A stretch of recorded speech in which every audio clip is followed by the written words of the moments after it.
Red Association is working with you to ensure a vibrant horse racing community. Shared stories call for a united voice. That's COSA, representing the interests of horse people racing at Ontario racetracks. So whether you're first, last, or somewhere in between, we've got your back. With insurance, benefits, free lifetime memberships, and more. COSA. Follow our stories on social and check out the process at cosaonline.com.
Hey, good evening, everyone. Welcome back to the Raceway at Western Fair District, London, Ontario's Half Mile Harness Racing action.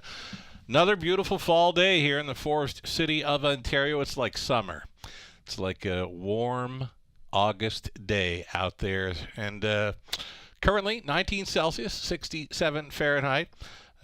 Just a slight breeze in the air. Mostly sunny skies here this evening. Again, just a beautiful evening for a horse race. Program changes coming right up here. Stand by. Here we go. Changes then in the opener. Nothing doing on the opening leg of the $10,000 guaranteed pool pick 5. No changes on the trotters for race 1.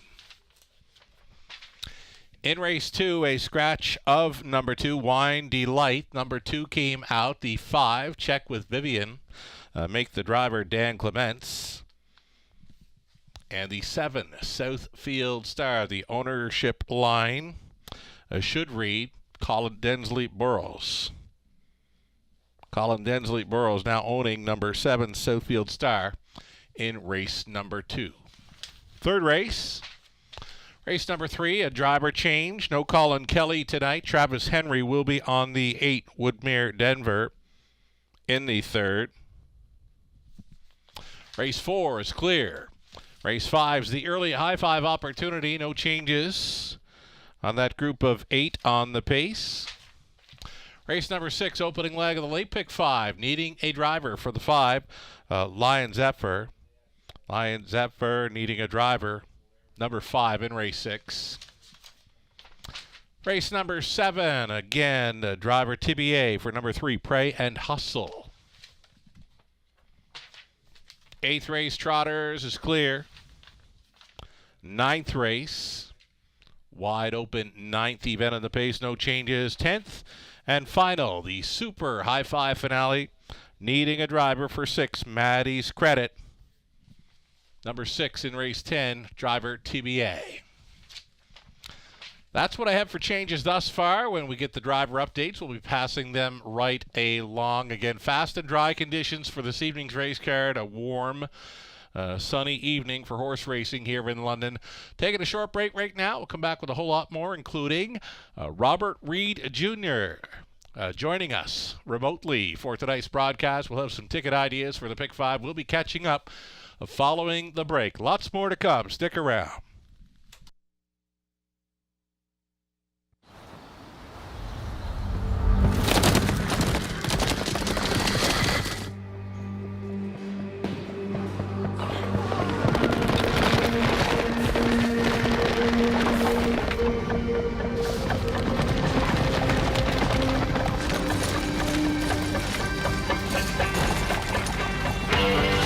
Break the routine.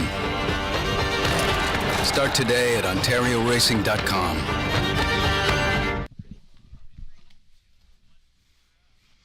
Hi, welcome Welcome back to the show, everyone. Sugar Doyle with you from the Eye in the London Sky. We've got 10 races on tap this evening. And Robert Reid Jr. Joining us remotely for the broadcast this evening. Always fun catching up with Robert. And for Robert, I'm not sure if you were tuning in last night. We featured the Autumn Series Final for the 2-year-old and 3-year-old Ontario Sire Pacing fillies. And it was a wide-open affair, and it come down to an upset victory. Southwest Stratus for Austin Sorey, one of a number of winners for Austin here last night. Robert Reid Jr. Yeah, I was tuned in, Sugar, and interestingly enough, in that race, Southwest Stratus was one that my dad kept pushing me on. I did not. I think I had the horse picked for 5th or something like that, but was a winner at 24.70. More reasons why I've been told this many times on the Grand River broadcast by Gary Guy. I should listen to Dad because he tried to push me on that horse. I refused to listen, and boy, oh boy, did I ever end up regretting that because, like you said, that high five was absolutely monstrous. I know that there's obviously prices surrounding that one, but and it's always easy to say it after the fact. But you look at it and say, how did it pay so much? I know that you got a bomb winning it, but there was a lot logical horses landing in amongst the ticket, right? And it paid insane. You know, it might have been that filly of Paul McKenzie's. I think she was making her 3rd or 4th career start. It might have been her blowing that one up because she was a big price out of post 6. And the heavy favorite, of course, finishing 5th in there. I was trying to sell people on the fact that this is a really wide open final. I was looking forward to it all weekend. And you know what? We had it pegged to be wide open, and it turned out that way. And what comes back but just shy of a $7,000 high five return on a 20-cent wager. Sometimes when you look at the tote board or just prior to post, you've kind of got to shake your head. How is this horse so low in wagering when there's so many more options in here? That's what I was looking at when they were going behind the gate in race number 5.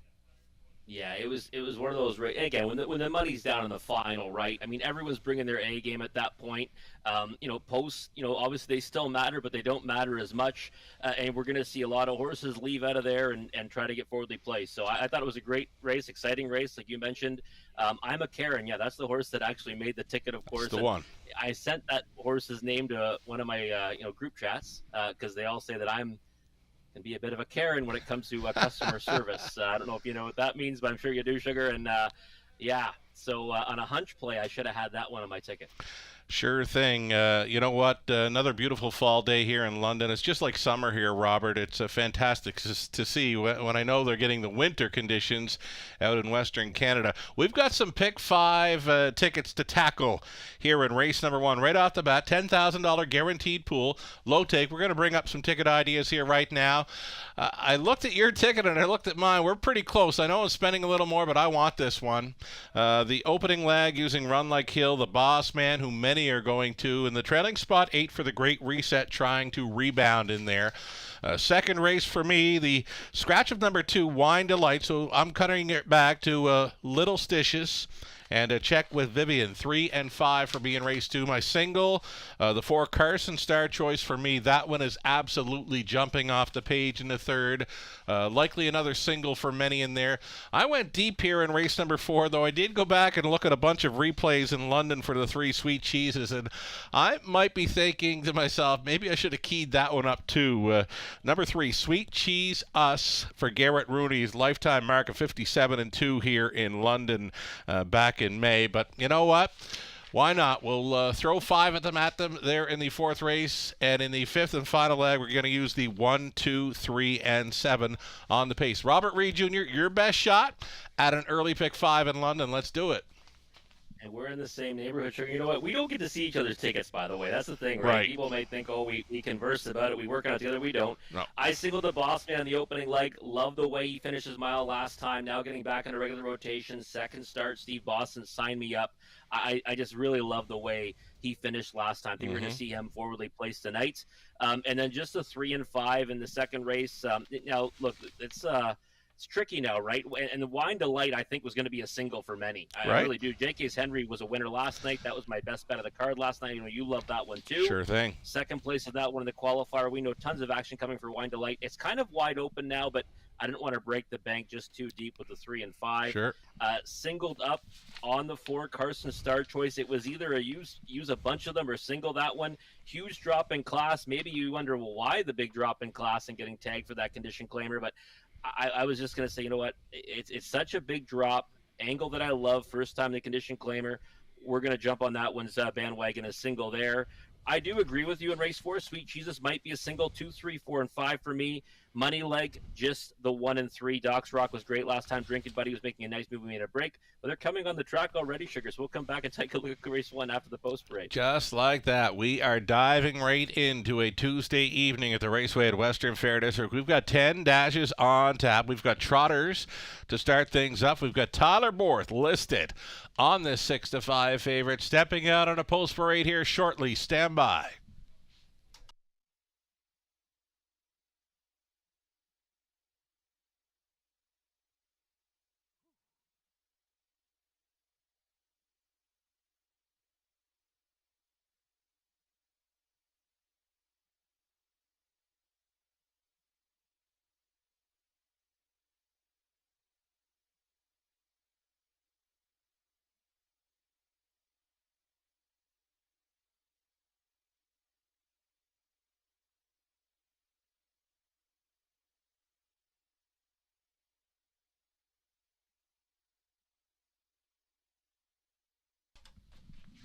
Race 1 trotting event here for a purse of $9,000 opens things up in London on parade. Here's a look at 1, Run Like Hill. It's Travis Henry on board for owner-trainer Francis Gilbert.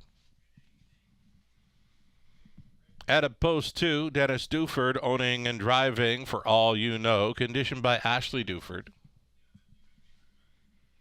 Even money currently for number 3, The Boss Man. A second time here for trainer Steve Bossens, owned by Steve Palermo. Tyler Borth with us tonight, driving 3, The Boss Man in the opener.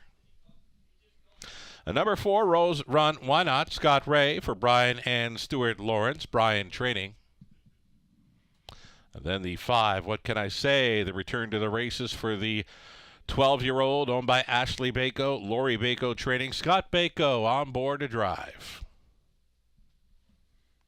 Irish Thunder also making his return to the races, owned by Aaron Swainson Brickman. Peter Brickman trains, Brett McDonald up.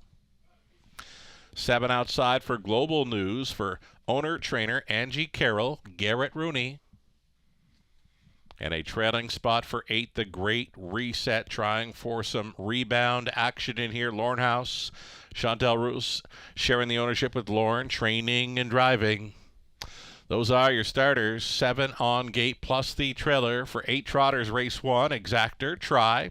It's a superfecta and a daily double and the start of a very popular Pick 5 play. That Pick 5 pool set to go open over $9,000. You're going to be playing into a large opening handle here for race number 1.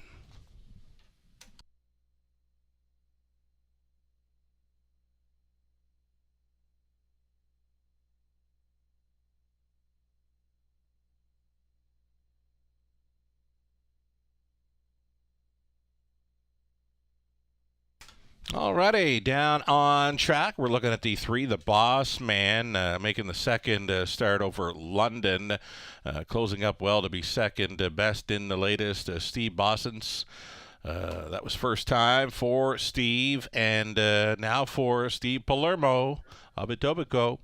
Tyler Borth driving with us on the Tuesday nights, right? Just like our Tuesday night special. Robert Reed Jr. Chiming in. Here's the body language on number 3, The Boss Man. Body language is really good right now.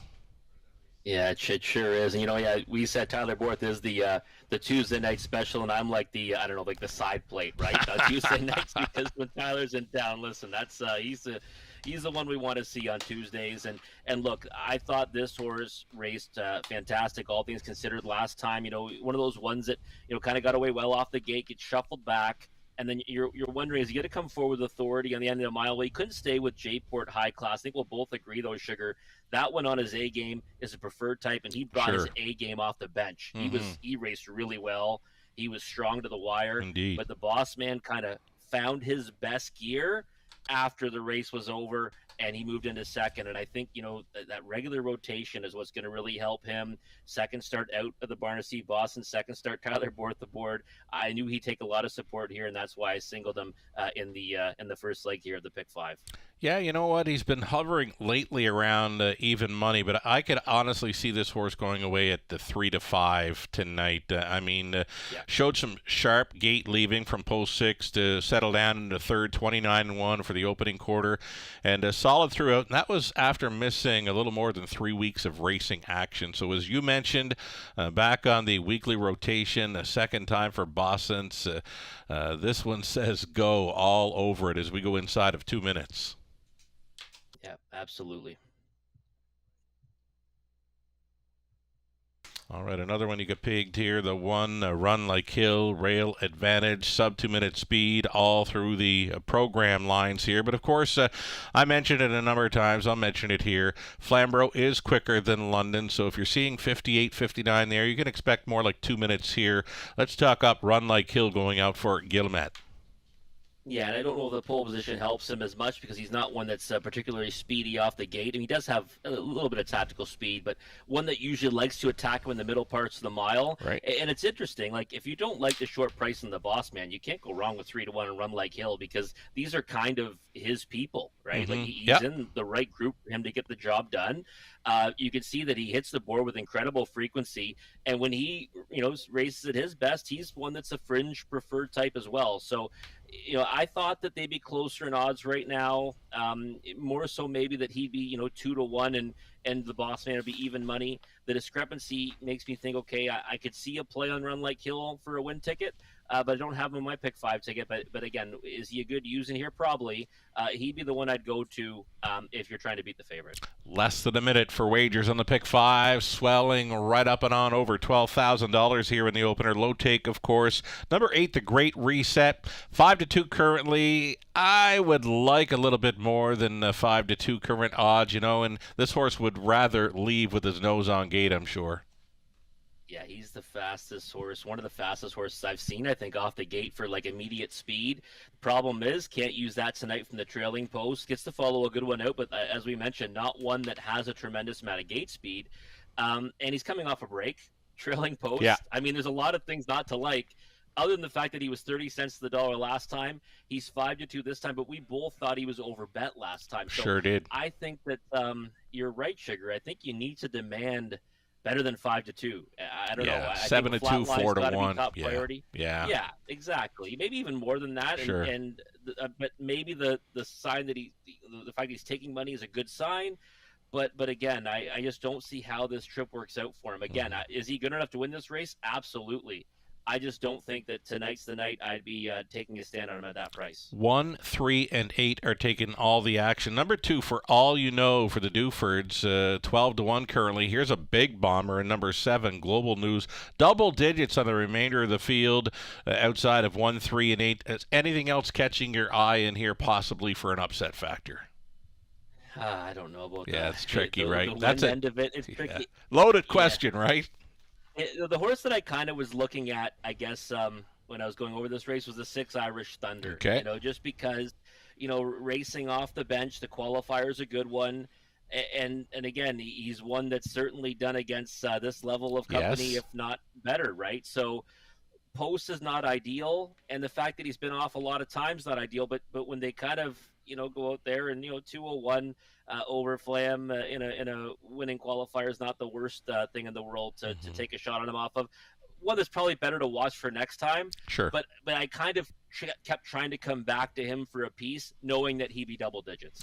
Right on. Irish Thunder, 12-year-old stallion, son of Angus Hall. We got another 12-year-old stallion in here next door with the 5. What can I say? A.K.A. Mr. Handsome. He's the son of Muscle Mass. He's on his return to the races as well. So here we go. Gate is moving into position. 8 trotters for an opener to begin tonight's popular pick 5 play. Gate's moving. Lots more to come with you, Robert. Absolutely. My favorite night of the week, Sugar. Tuesday night's always my favorite. Tuesday night in London, kicking off here. Run Like Hill on the rail, then For All You Know, the Boss Man, Rose Run, Why Not? What Can I Say? Irish Thunder, Global News for 7 Noses on Gate, and trailing out It'll be the Great Reset. 1/8 of a mile from the start. Picking up speed. Here they come. They're off. Run Like Hill up close next door. The Bossed Man. And way up on the outside, Irish Thunder getting involved on the 3 wide side. Barreling through that opening turn. They travel up on the outside. The Bossed Man looking for the lead. Taking him all the way through the opening turn was Run Like Hill. A breaker in the backfield. Number 2, For All You Know, made a nasty break through that opening turn. And the opening quarter mile leader settling down on the pylons. That is the Bossed Man. The Bossed Man opens this one up in 28-3. Right there in second is a Run Like Hill, trotting from third on the return, Irish Thunder. It's a gap of 2 to the Great Reset. Now closing up that gap, he's fourth. Then it's another 3 lengths to Rose Run, Why Not, out of fifth. Then in sixth as they come down in front of us. 6th best, and on the pylons, the returning What Can I Say? That in 7th, Global News, distanced off of the field, For All You Know. Over the half, just a minute. Big time breather for the leader. 31-2, the Bossed Man is still the one. Following the Borth Helmet in second is Run Like Hill. Now the Great Reset, he's getting underway here, so the favorites sitting 1, 2, and 3 as they race on down the backstretch. Final time, a gapped off fourth for Irish Thunder. Up on the outside, moving into fifth was Global News, and they pick it up in a big way. Sprint mode now by 3/4, 129-2. The Bossed Man has been bossing them around. Second best on the outside, the Great Reset. Pocket riding third. Run Like Hill's gonna need room. He's all dressed up with no place to go. It's an 1/8 of a mile left to go, and it's the Bossed Man trying to see it through, looking for room. Run Like Hill, he's found it. But he's running a time, and he's running a track, and taking off from them again. The Bossed Man, Borth on board for Bossens. He's a winner under wraps. Second best, it appeared to be Run Like Hill, then the Great Reset. Rose Run, Why Not, finishes fourth. 158-3. I think the Bossed Man could have went around again at even money.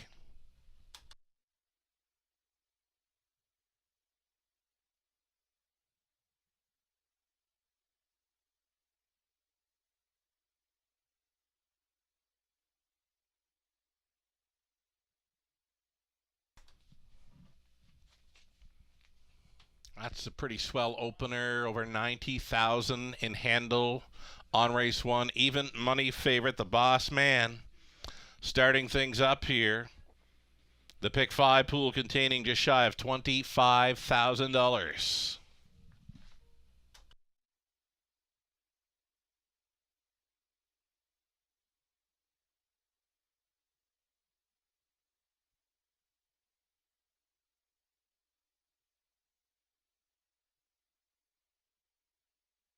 So it's the 3, the Bossed Man, on top here at even money, winning over 1, Run Like Hill, then 8, the Great Reset, 4, Rose Run, Why Not, finishing fourth.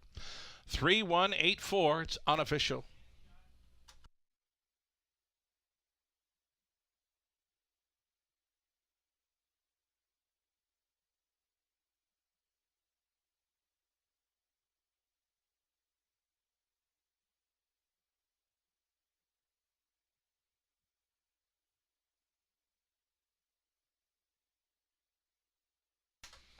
Back to the winner's circle. The plugs are out now on the Bossed Man. I think Tyler might have kicked the plugs following the finish line there. This horse, the Bossed Man, I believe he's on his way to some preferred action here in Ontario. This is the Bossed Man, 4-year-old son of Muscle Mass for the Angus Hall Dam Stonebridge Encore. Bred by Angie Stiller of London, owned by Steve Palermo, trained by Steve Bossens. Todderborth driving to victory, gate to wire with the big back half. Again, I believe the plugs were still in until after the wire when they get kicked out. Winning under wraps, the Bossed Man. Very sharp in victory here, 158-3. Congratulations.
Race number 1, now official. Price is posted $4.30 on the Boss Man, and that's all right. Exactor came back at $7.90. Dollar Try, $7.90. Dollar Super, $34.95. The 20 center worth $6.99.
Race number 1, the official order of finish. The Run Like Hill was second, For All You Know. Finished 8th. The Boss Man was an easy winner. Rose Run Why Not 4th. The What Can I Say 7th. Irish Thunder 6th. Global News was 5th. The Great Reset in for 3rd. Mile clocked up at 1:58 and 3. All the Way and Easily for the Boss Man. Top down at 2:81, 4:7,653. Our second race is next. Start of an early pick 4. $7,500 guaranteed pool to chase after here. Scratch the 2, Wine Delight. Put Dan Clements On board number 5, Check with Vivian. Colin Densley Burrows now owning 7, Southfield Star. The 9 will not be starting in here. Reduced field of 7. Race number 2. Exacta Tri Super, the early pick 4. 8 minutes to think about it.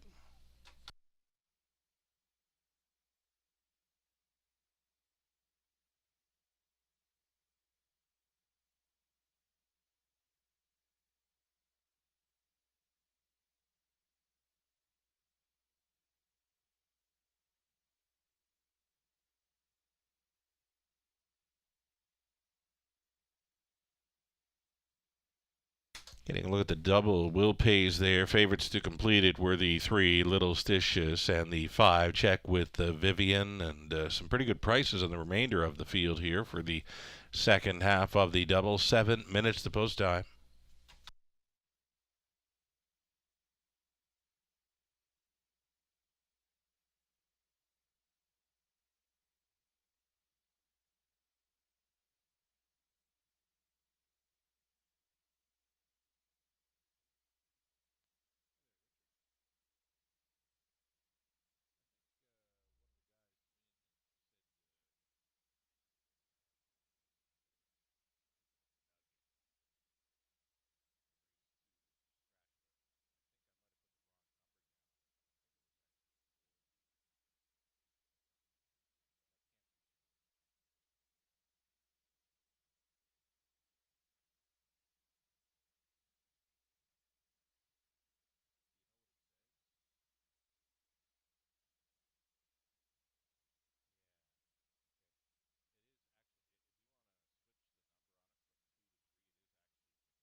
Perfect. Sounds good.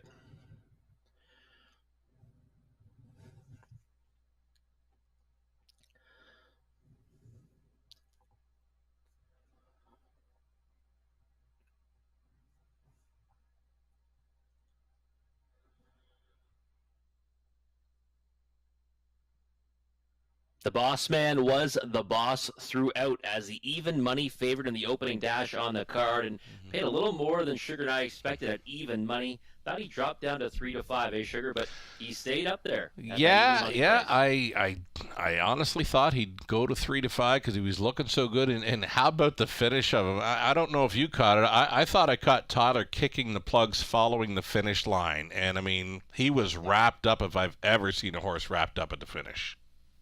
Yeah, you could see he just let him out a notch when the Great Reset came to him on the backside for the final time, and he responded. And yeah, he actually paced probably harder through the wire than he did in that final quarter. So looking forward to see what he does next. One that, we were kind of thinking would start with a big effort, second start here at the Raceway. And again, one to definitely mark down for next time out the way he finished. But it's now time for the early pick 4, starting right here in race number 2. Guaranteed pool $7,500. Low take, it's always just 15%. And Sugar, we both kind of thought that there was some logical spots in the early pick 5. Obviously, looking at it similarly in the early pick 4. Yeah, this opening leg for me, I went to the 3, Little Stitious. Little Stitious has kind of been everywhere in 5 career starts. I'm looking at Sarnia, Georgian, Poconos, Yonkers, and back to Poconos. So well-traveled, this 2-year-old daughter of Bettor's Delight, and now going out for trainer Mackenzie Spence. Dale Spence, husband Dale, in the sulky here for owner Jennifer Ritchie of Kingston, New Brunswick. You might see a few Maritime horses showing up here now over the next weeks and into the fall meet here in London. It's always great to see things get a little quiet down around the Maritimes. I believe Truro is making their final card this coming Sunday. Charlottetown is still racing. I believe Summerside's actually going tonight. So as the weeks and time goes on here in London, you'll see more Maritime horses shipping up. This is a Maritime-owned 3, Little Stitious. I'm going to use with the 5, Check with Vivian to start things up. My key, my single, for many likely will be the 4 Carson Star Choice for me. This one was jumping off the page in race number 3. I did go deep in race number 4, but I got back to looking at replays of 3 Sweet Cheese Us, and I thought to myself afterwards, likely might have tried that one with a single on a ticket or two. So the 5th race, then we're going to go 4 deep to end things in there with the 1, 2, 3, and 7. Doc's Rock was impressive last time out. Robert Reed Jr., your thoughts then on the early pick 4? Well, we are very similar. We start off the exact same, right, with the 3-5 here in the opening. Like, again, one that's kind of made a little more wide open, right? Maybe yes. I don't feel overly comfortable right now. There's a 5,000 life going too deep when the horse that looked like I thought would be the one you'd want to be involved in, the 2 Wine Delight, a first-time starter, scratched out of it.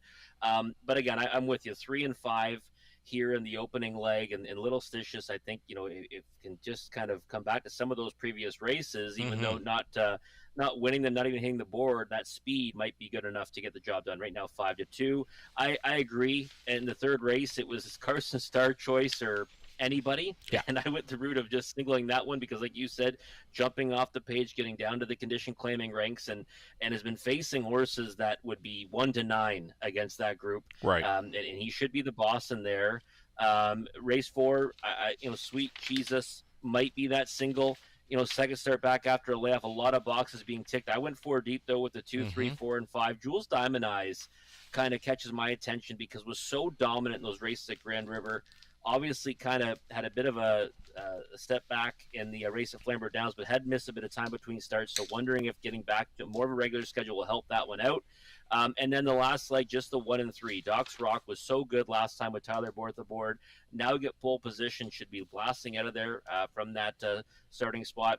And for me, Drinkin' Buddy, I watched that replay a few times. I thought he was moving forward nicely. He was on that final turn, really wide, and then just kind of got rough, and his race was over at that point. So with a better post to work from, one that we have seen speed from in the past, he might be the one that I would say, okay, I'll use this one as a bit of a better price than the 1 Doc's Rocks. I think he gets bet off the board in that race off his latest effort with Tyler back aboard. So that's the way I see the early pick 4, Sugar. We could touch on Drinkin' Buddy there. You mentioned he was making that big move. He was. I mean, he was circling up, and you know what? They were a little weak on the end, coming home with 31-2. If he doesn't make that break, there's a good chance he is circling and winning them, beating them in there, and he's going to be 3 and 4 wide that final quarter.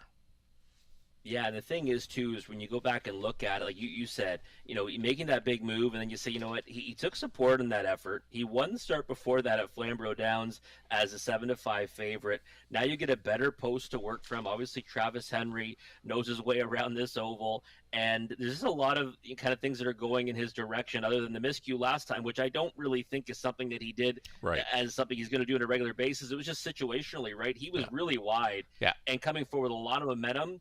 4 wide, not an easy thing to do here at the Raceway, so I think that's why he jumped it off. But I did kind of circle him on that occasion to say I want to see where he lands next time, and this looks like a pretty logical spot. Robert, the players are playing almost $25,000 in that early pick 5 pool, over $90,000 wagered on the opener. Players play on Tuesday nights, right?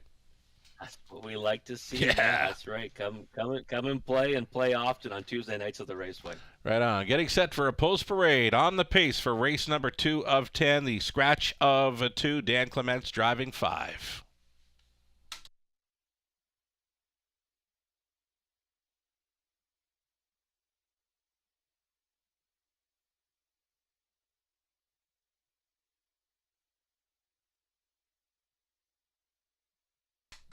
The live racing continues this coming Friday evening. Another 10 races for a 5:50 start time. The Monday, Tuesday, Friday evening schedule continuing going forward into December. Monday, Tuesday, Fridays, 5:50 starts. Here on Post Parade, the Pacers for race number 2. Fillies and Mares, non-winners, 5,000 life. All maidens except for the 7 Southfield Star here. Number 1, Sprightly Hanover. It's Terry Fritz, owning, training, driving, sharing ownership with Rick Ryer and Doug Hopkins, Dave Wilson. 2 was a scratch. Number 3, Little Stitious, owned by Jennifer Ritchie, now trained by Mackenzie Spence, driven by Dale Spence. Travis Henry's up on 4. Come See, Come Saw for Heather Pickett and Chris Jewett. Heather trains. Peter Core owning and training number 5. Check with Vivian. Dan Clements now driving.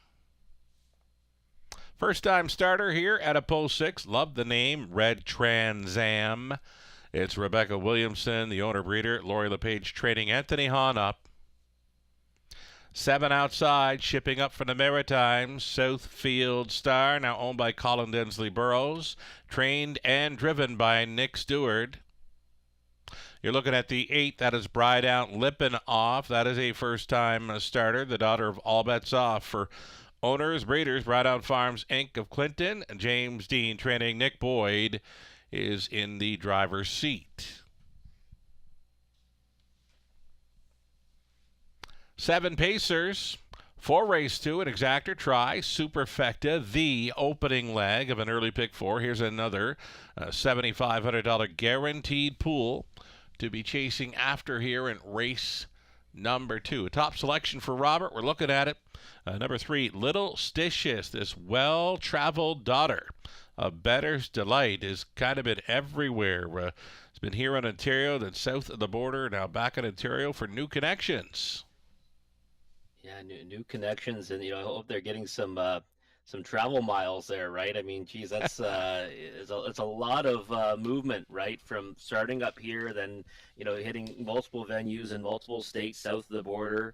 Obviously, not having much success last 2.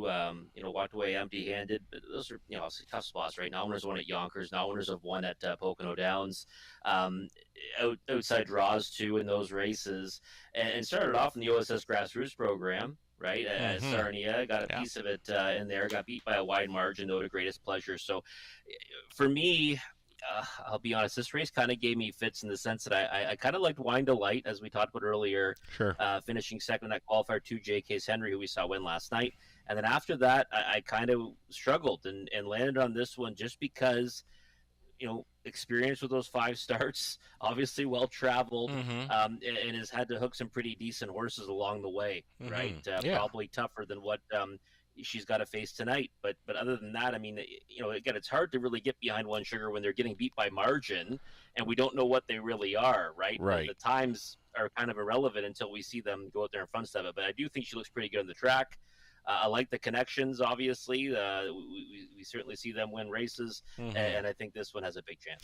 Right on. Mackenzie Spence with the 424 average, 11 victories from 45 starts in 2023 here. Little Stitious, the on-track presentation for this filly looks all right. If you want to go back and look at the Yonkers trip where it's just, nothing to see at all. She's finishing way back. It is over the sloppy going, and that can throw a wrench into any young horse's tries on track. So it's just something to consider. Might be a wide open kind of maiden event here. There is a lone winner in the 7, the Southfield Star, who's shipping up from the Maritimes. But another one maybe to consider in here would be the 5. This is Check with Vivian out of the Autumn Series. Did show some sub 2-minute speed over Grand River at Flamborough. You would know Check with Vivian better than I do. Dan Clements hops on for the catch drive. Yeah, I jumped all over this one September the 6th, finished second on that occasion. That was first start for trainer Brett Lester. Sure. So Peter Core gave the horse to Brett Lester for a few starts in the Prospect Series. Big mile. First over a long way, finished second to Halva Hanover. Then after that, I thought raced pretty well to be third to Quiet Assurances. Then had no success, obviously, in the final, but that was because you've got post 7, you get away 8th off the gate. What kind of chance will you have with that trip? And then Peter Core took this one back under his care, and I thought raced okay to be 4th in the opening leg of the Autumn Series. So I think that, when you look at it and for frame of reference, because obviously we know the horses she's been racing against, it's been more local, you could say that, she's got some better form references coming into this than maybe one like Little Stitious, but at the same time, Little Stitious was one that started off in the grassroots, then transitioned to the Prospect Series, whereas Check with Vivian kind of stayed in that lower tier for much of the season. So I think those two look like the logical ones on paper, but there's some other counties that may be more unknown quantities in this race, Sugar, that we might hear from. Right on. Less than a minute now for wagers on race number 2. One that we both had pegged for a show dough in here. Red Trans Am. Now, I'm an 80s kid. I grew up in the 80s, and I loved my 70s and early 80s Camaros and Trans Am. So I'm kind of loving this name, Red Trans Am at a pull 6. First time starter here. Yeah, no, I've obviously never had a Trans Am, but been in a couple. I mean, my father-in-law had one. My cousin had one. He lived with us for a bit. He had a beautiful Trans Am, incredible car. You know what? First time starter. Like the qualifier because you see those consecutive faster quarters. Obviously, came home a little bit slower than the third quarter. I think the barn typically brings their best maybe second or third start, but this doesn't look like an impossible spot, right? I mean, if that horse builds off that qualifier, I think that she can be right there with these, and 8-1 is kind of the right price. Starting car moving into position for race number 2 of 10, opening leg of an early pick 4. There is still time. You would have to hurry. Even money action continuing here on number 3, Little Stitches, and 5, Check with Vivian. Gates moving.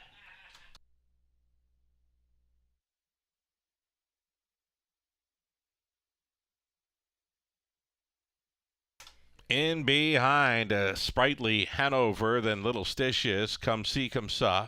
Check with Vivian. First time starter, Red Trans Am. Southfield Star, the invader from the outside gate.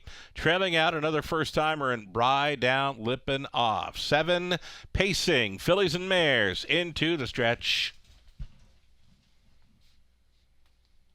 Picking up speed, here they come.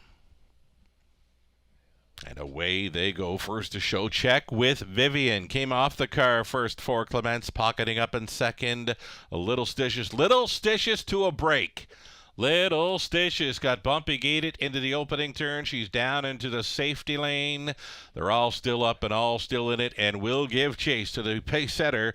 Check with Vivian. She closed up as the odds-on choice here, racing through the backstretch. It is Check with Vivian to carve out the fraction. Second best is Sprightly Hanover, traveling into third. We've got Come See, Come Saw, then a midfield 4 through turn number 2. That is the first timer, Bride down the Lipinoff. And then third to last, Red Trans Am.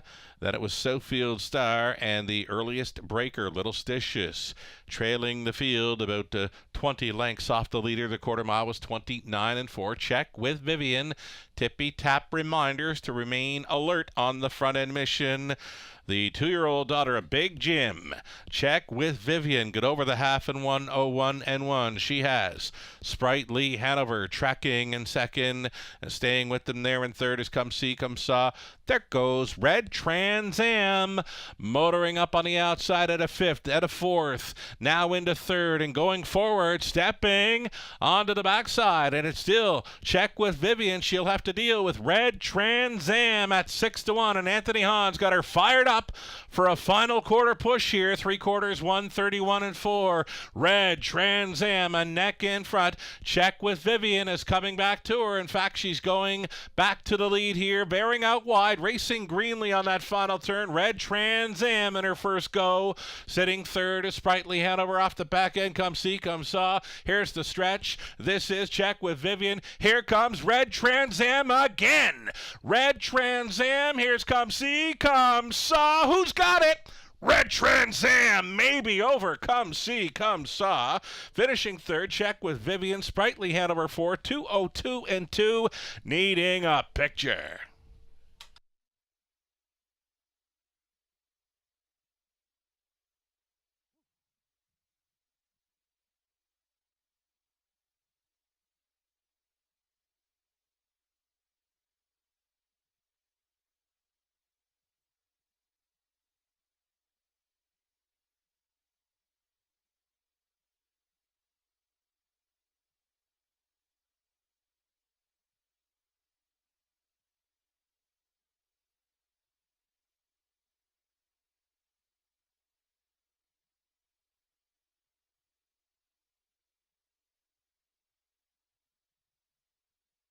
Number 6, Red Trans Am. Her first lifetime start is a winning one. A little bit green on the final turn. She drifted out wide, but she collected herself and was straight and strong through the lane to break the maiden at first asking.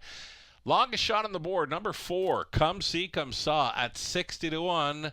Photos for second. The 5, Check with Vivian, pace setter, favorite. Finishes third, number 1, Sprightly, Hanover fourth. 6, 4, 5, and 1. It's unofficial. Red Trans Am coming back.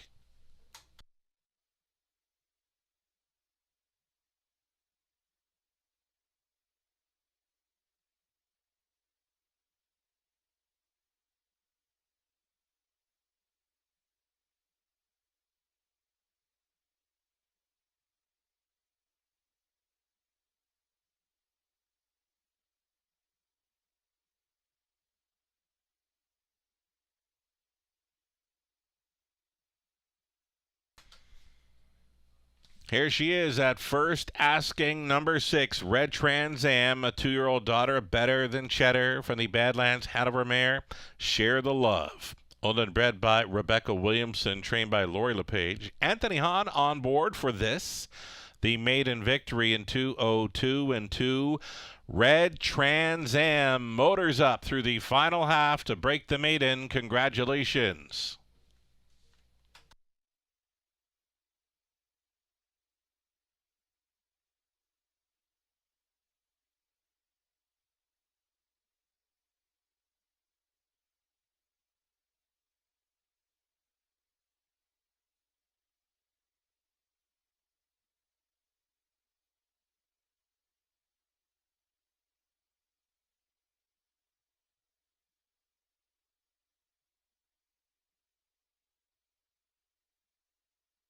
Number 6, Red Trans Am, $14.90 on the nose. That exactor came back at $222.40. The double on the race, 2. The Boss Man onto Red Trans Am, $47 even. The dollar try, 645, $888. Dollar super, $2,393.85. Your 20-cent superfecta, $478.77.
Updating a driver change for race number 6. Turning over to race 6, the 5, Lion Zephyr, now being driven by Sam Filion. Sam Filion for the 5, Lion Zephyr in race 6.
Race number 2, the official rundown. Sprightly Hanover 4th. The 2 was scratched. A Little Stitious 7th. Come See, Come Saw just missing at 60-1. Check with Vivian 3rd. Red Trans Am, race winner. Southfield Star was 6th. Bright on Lippin off of 5th. So at first asking, Red Trans Am. Big splash, making it to the winner's circle there. Wonderful job, Anthony Hahn, keeping that filly together on that final turn. Top down, 4, scratch 7, 2, 3, 1, 6, 5. The third up and coming, 4 minutes away. From an early pick 3 opportunity, Exactor Try Super still on the pace with a field of 8. Put Travis Henry on number 8, Woodmere Denver, 4 minutes.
Updating the live money in play.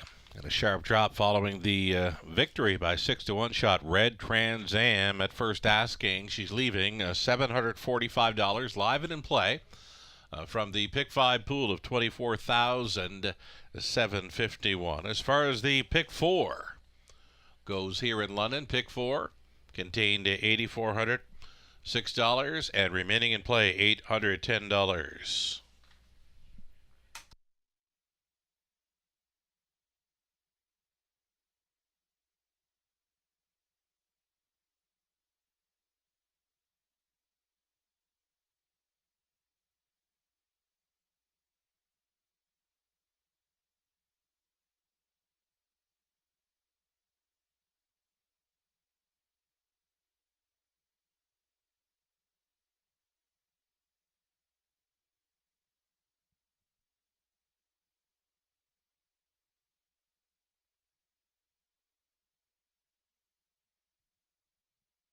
Ladies and gentlemen, just been informed of a late judges scratch in the fifth tonight. A late judges scratch of number 5, Lloyd.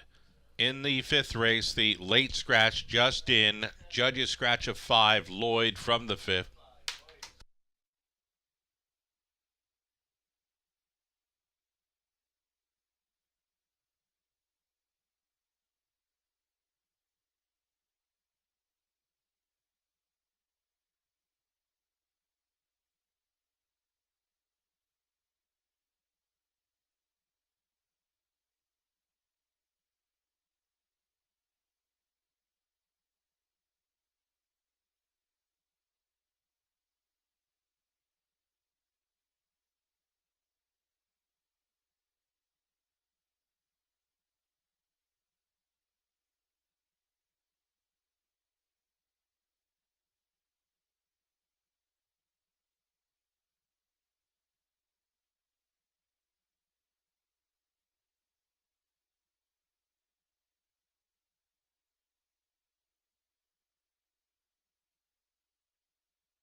Post parading here now for the third race. Before we get to the parade, race 10, the 6, Maddie's Credit. Make it Travis Henry in the bike. Travis Henry now drives 6, Maddie's Credit, race 10. On parade, starters for the third, horses and geldings, $15,000 tags, non-winners, $60,000 life. Here's the one, Midway Island, Austin Sorey driving for owner-trainer Rachel Andrew. Number 2, Sir Lucknow. It's Andy Moore on board for Paul Roberts and Shirley Mills. Paul does the training. State of Treasure. Number 3, Tyler Borth for Colonel Schneider Jr. The trainer is Cassidy Schneider. Guess we're going to see the 4, Carson Star Choice up next. This 4, Carson Star Choice with Anthony Hahn trying to come right back for owner Dave Carson, the trainer Vicky Gregg. There's that 3, State of Treasure, Borth on board for the Schneiders.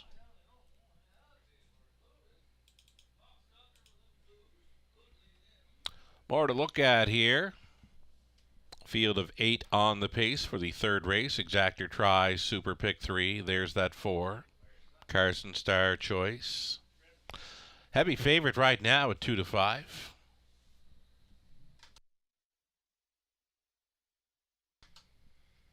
Brett McDonald driving 5, King Jules for the Wellwoods, Jeff and James. James trains. Woodmere Gaelic at a post 6, James Bailey on board for Antonio DeMario, along with Antonio Belfiore. It's Daryl Laver conditioning. 7 outside is Serial Killer, owned and trained by Courtney Robson. Paul McKenzie in the bike. And to trail out, number 8, Woodmere Denver. Make the driver Travis Henry. Travis Henry now on 8, Woodmere Denver for owner-trainer Randy Henry. 8 pacers for the upcoming third.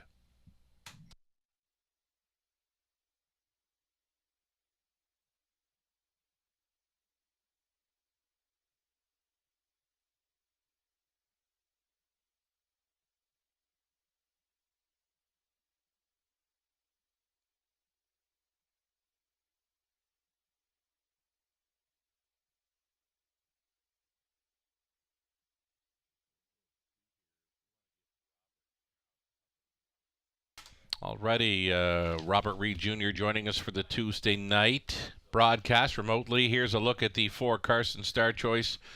How about Anthony Hahn back in race number 2, keeping that first-time starter Rad Trans Am together through that final turn? Yeah, it looked like, she was going to power right on by. Then obviously, Green, first lifetime start, she wandered off. And I thought, you know what, at that point, it was a race over for her. Right. I mean, when they kind of blow that turn, he gathered her up, let her fly again in the lane, and had to hold off, come see, come saw. But it was still a pretty impressive debut, especially considering the moves she made. She had to kind of get checked up and then still emerge victorious. Red Trans Am, one to watch going forward, Sugar.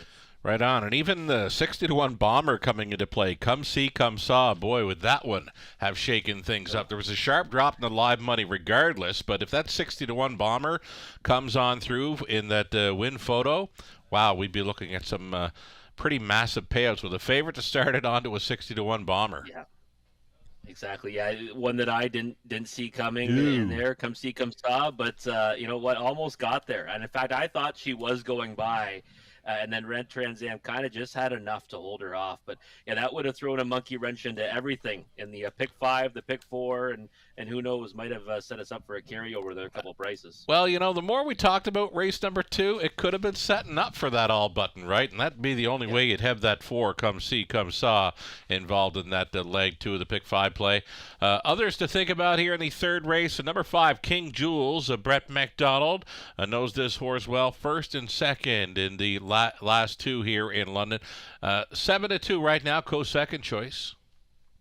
Yeah, has been in tremendous form as of late for trainer Jim Wellwood. And the thing is with this one, tactical speed, right? And typically that will lend itself to a favorable trip, but has raced pretty hard in each of his last 2. Was just no match from Music to My Gears last time out, but was still a decent second. More than 4 lengths in arrears. So I think up against it, facing Carson Star Choice, who moves into the condition claim ranks for the first time, but one you've got to consider in here just based on his current form. Already there is a 6, Woodmere Gaelic. You've got involved in the top 3 as a big price player, 23-1 currently, one of the longer shots on the board. James Bailey now. I'm not so familiar with the driving talents of James Bailey. Maybe you've seen more of him up around Grand River over the summer? Yeah, I saw him get a win, actually, Grand River on Royal Renegade in a race that I was trying to close out a big pick 5 ticket, and he threw one at me and won at a big price on that occasion. You know, again, I'm not overly familiar either. I did see him drive at Grand River quite a few times. Sure. And, you know, and you can see he doesn't drive with a lot of frequency, but was driving for Mitch Tierney and now is going to be aboard these horses for Daryl Laver that came from that barn. So can certainly get them off the gate. I know that much. Okay.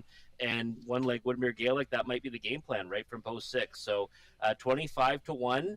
I think that if this one does go forward off the gate, has a chance to get a piece of it. And I think that's a bigger price than he should be right now on the odds board. I think it's a massive overlay, in fact. Right on. We are getting set to go postward. Less than a minute for wagers here. It's even money for 4, Carson Star Choice. Did not see the 7-5 money coming in on the 5, King Jules. Your thoughts? It's just got to be that recent form, Sugar, right? I think a lot of people are shying away, maybe, you know, pulling the trigger at a short price on Carson Star Choice.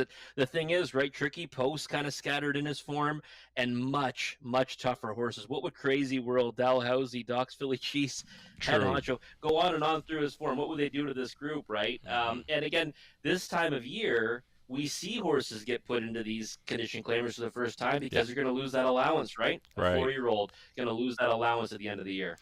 Borth hopping on board a Team Schneider starter, one of the longer shots on the board, 45-1 off the qualifiers, missed some time, but third best in the qualifier here as they move in behind the starting gate. Race number 3 of 10. Here we go.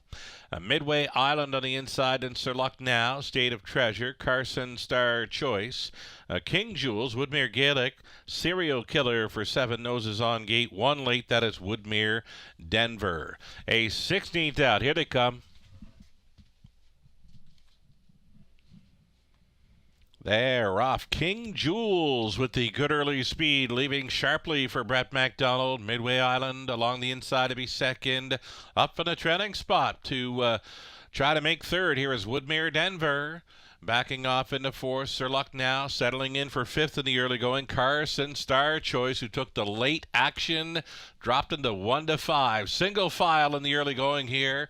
Up and towards the quarter mile, 3-1 shot. King Jules in command for Brett McDonald. Right there in second. Midway Island, 28-4 was the opening quarter mile speed. Woodmere Denver watches from 3rd. Sir Luck Now, he did get back down to the pylons in 4th. Considering the outside move from 5th, the heaviest of favorites here. Carson Star Choice, a decision to make right here, right now, because the backfield's in motion.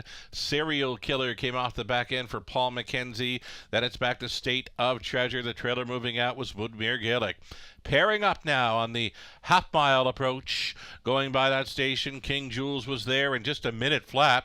31-1, big time breather through the second. King Jules still commands this field. Up and after him now, Woodmere Denver, third and in for Midway Island, trying to catch up to cover outside and fourth, though he is gapped on it. Carson Star Choice out of the backfield. That's cover for Serial Killer. Along the inside to be six. Her luck now. The back markers are Woodmere Gaelic and State of Treasure up and by 3/4. 128-4. Ahead in front here for Woodmere Denver. Battling back. King Jules, third and in for Midway Island. Carson Star Choice has to do a whole lot more at 1-5, and there's not much time to do it.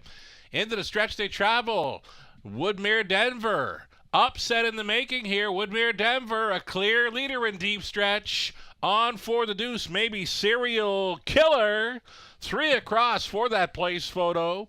Woodmere Denver was undoubtedly the winner over Midway Island or King Jules or Serial Killer. 158-2.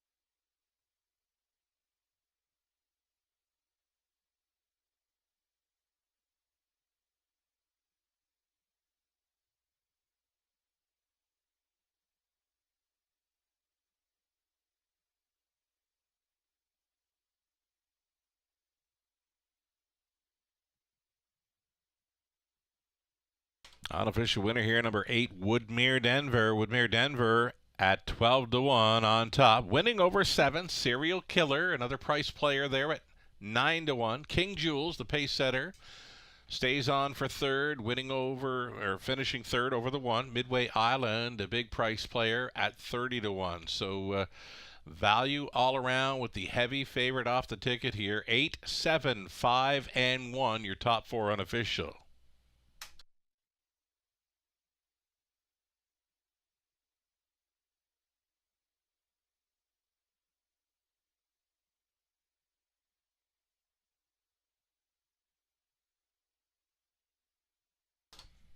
Here's Travis Henry returning with the unofficial winner of the third, number 8, Woodmere Denver, 4-year-old son of Peng Shui from the Modern Art Dam, A Little Easter Magic, bred by Woodmere Farms of Marshfield, Prince Edward Island. Randy Henry of Clinton, owning and training. Travis Henry on board for this victory. 8th career win, number 2 on the season. Stops the clock tonight, 158-2. Woodmere Denver in the third race upset. Congratulations.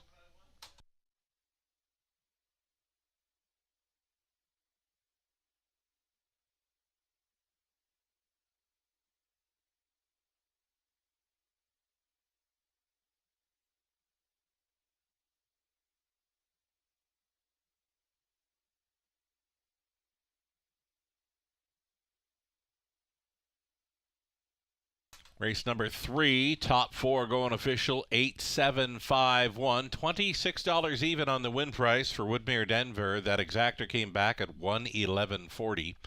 A dollar try, $300, 85 cents. There's a super for $1 returning, $1,155.10. Your 20 center, $231.02.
Third race, running order.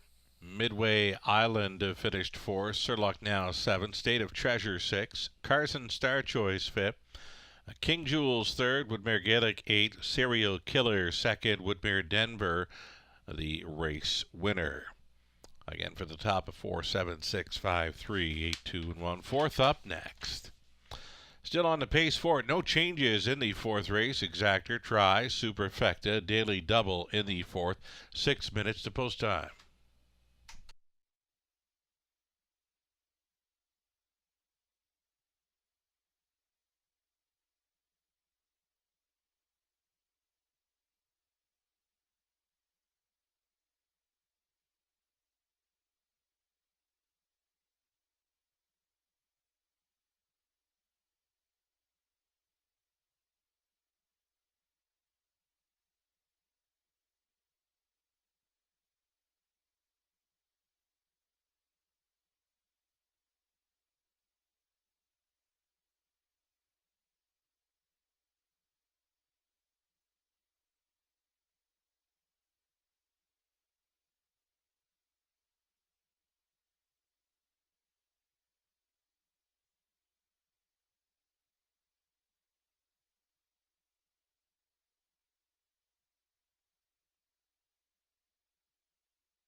A lot of people asking about the live money remaining in play already. They couldn't wait to get to it here. Just $62 now live and in play for that pool of the Pick 5, just shy of $25,000. $62 live and in play. And as far as the Pick 4 goes, from an $8,400 pool, Pick 4 live money still in play, $46. Huge drop. Woodmere Denver with the 12-1 upset in race number 3.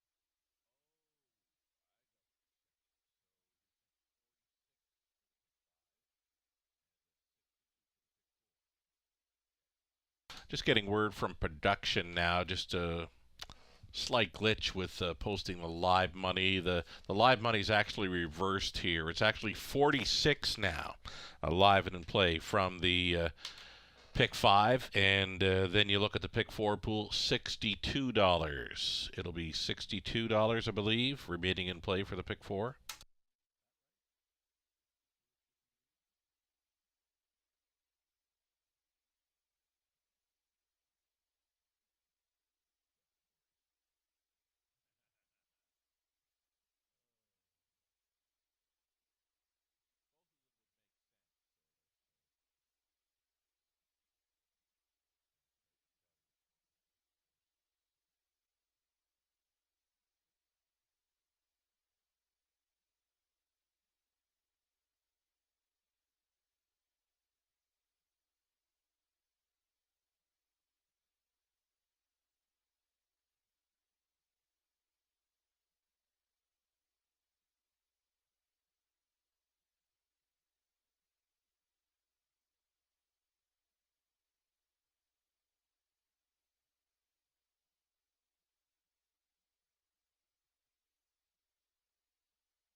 Right, a little nugget of info here for the fourth race. Longest shot on the board here, number 7, Cabot Tower. A tough post to overcome, but she is fitting in well. Beware, out of price. She will be a big price in this one. We've seen prices showing up back in race 2, a 6-1 shot. Red Trans Am, first career start, is a winning one.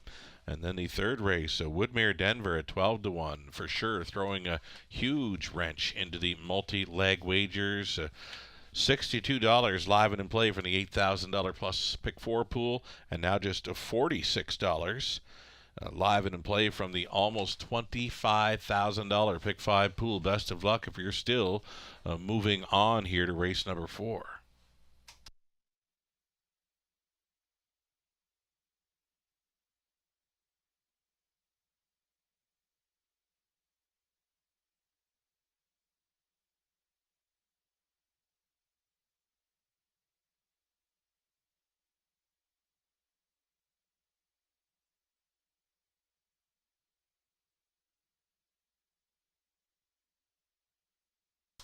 Here come your starters now for race number 4. It's Fillies and Mares, now winners 17.5 lifetime. You're looking at the 1. My Outside Voice going out for owner breeder Catherine McClure. George McClure trains Tyler Borth. Number 2, Ardine's Moment for John Lego. The trainers Jane Walker, Tom Smith on board. Number 2, Ardine's Moment, stepping out here shortly.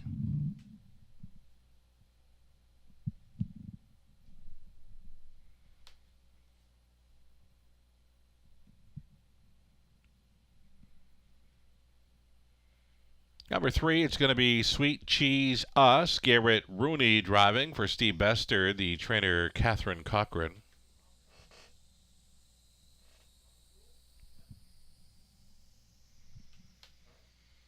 Then comes 4, Life Speaks. This one for Anthony Hahn and Meg Crone. Meg trains. Anthony drives.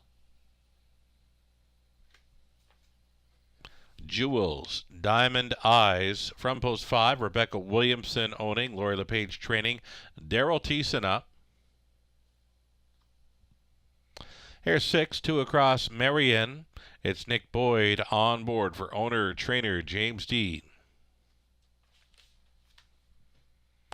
7 outside for Cabot Tower. Paul McKenzie stays on for Milton Young, trainers Kenny Oliver.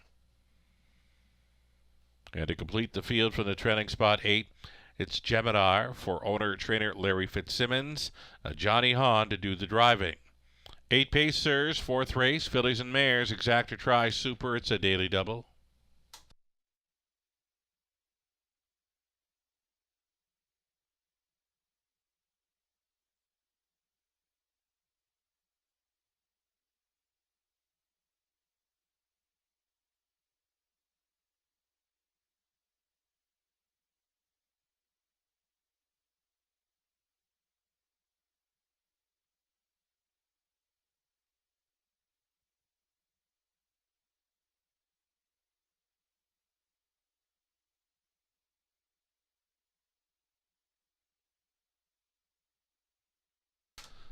Already getting a look here at a top selection for Robert Reed Jr. This is Jewels Diamond Eyes. Now, for this one over Flamborough last time out, we can give her an excuse or two.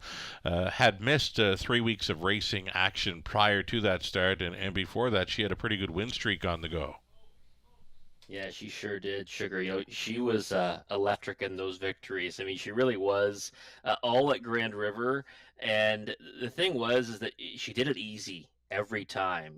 She either went to the lead. There was the one time where she kind of kept driving to the front before touching down on the engine. But every time, and she was kind of throttled down at the finish line. And her most recent win there at 56-3. That's a massive mile over that surface, and that's why you can just look at the next one and kind of throw it out, because missed some time between starts. Obviously was taking a step up in competition. Overland for part of the mile, gets beat by a wide margin, but 2 minutes and 2 at Flamborough. We know that there's that 56-3 speed over Grand River, and I think she can rebound with a much better effort here, getting back on a more regular schedule and taking a lot more support. I thought Sweet Jesus would take all the money in here off her latest second start back off a layoff. Probably a good sign that Jules Diamond Eyes is taking steady support. She did so during that win streak as well. But I went with her thinking she should be the bigger price and just hoping she rebounds to that form that I saw at the River. Could be a one-dimensional type too, right? She does like to be on the top end mission there. Flamborough was racing third and then appeared to be traveling first up, but again, she had missed 3 weeks between starts. So look for more from number 5, Jules Diamond Eyes. Daryl Thiessen staying on here, currently an 8-5 second choice. We go back to race 3 for a bit here, Robert. Woodmere Denver, big wrench. And you know what? The live money certainly got cut into the last couple of dashes. Oh, big time. I ended up kicking myself a little bit because I liked that one to be second. I'm using my gears last time out and kind of had no chance the way it went. Not sure why I got off him so much tonight. And, I could see first over Travis Henry looked like he had a ton. Yeah. It never really was worried about King Jules. And that one was fighting hard, the whole way. But Woodmere Denver was kind of in hand and just waiting for that stretch drive to power away. So you see that one was going to be a winner. Serial Killer, I thought, raced pretty good from off the pace. And it's the live money. I mean, wow, this sets up for a massive pick 5 payout. Does too. Good luck to those still alive. Not often you start off with such a logical one. Right. And here we are with a couple of horses that, aren't impossible. No, not at all. They were players. Peanuts. Yep, they were both players. Yeah. Let's talk up this 3, Sweet Cheese Us. As mentioned, I went back to watch some replays from this one in London. 57-2 speed over London for the life best here in the spring. Garrett Rooney goes back on board, second start back off the layoff, and gotta like the chances. Yeah, you do. And I remember even the Mark Austin series in Dresden for those races. They were just kind of a formality, right, in the second leg in the final. And then last time out, like you said, it's now second start back off a layoff, 7-hole last time, get away 8th, did what you're supposed to do, right? Make up ground, get a piece of it. And now you've got that center to your belt, better post to work from, should be all systems go. Problem is 4-5 versus 23-1, but that's to be expected. There you go. Final thoughts on this one as the second stick down. Number 2, Ardine's Moment. Tom Smith with an inside post. Big number. Yeah, I just like this one for a piece, right? Because you see horses racing numbers of 3 in each of her last 2. Not getting, embarrassed in there, but she's got some decent lines against, I think, equal to or tougher competition. So inside draw, 25-1, one I'd use in the try and super. Right on. Starting gates rolling for race number 4 of 10 in London. Lining up, my outside voice on the rail. Ardine's Moment, Sweet Cheese Us. Then Life Speaks. Jules Diamond Eyes, trying for that bounce back victory. Then 2 across Marion, Cabot Tower, Gemidar's in the back tier spot. 1/8 of a mile out.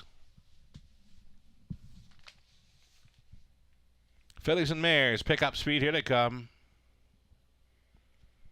They're off 2 across Marion. Fires off quickly here for Nick Boyd. 2 across Marion going to the top. Racing from second, Jules Diamond Eyes. Then away in third, my outside voice. They're going some. The front 2 are with some separation. 5 lengths make it 6 of separation now on my outside voice. Traveling third, looping the leader. Jules Diamond Eyes on the lead now where she loves to be. Daryl Thiessen tapping it up now at the quarter mile in 29 seconds flat. 14-1 shot. 2 across Marion is second. Closing up the gap in third.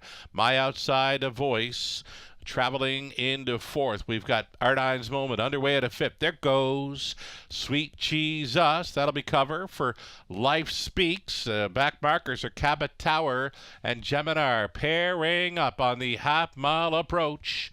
Jules Diamond Eyes just coasting along here and towards the half mile, moving into second.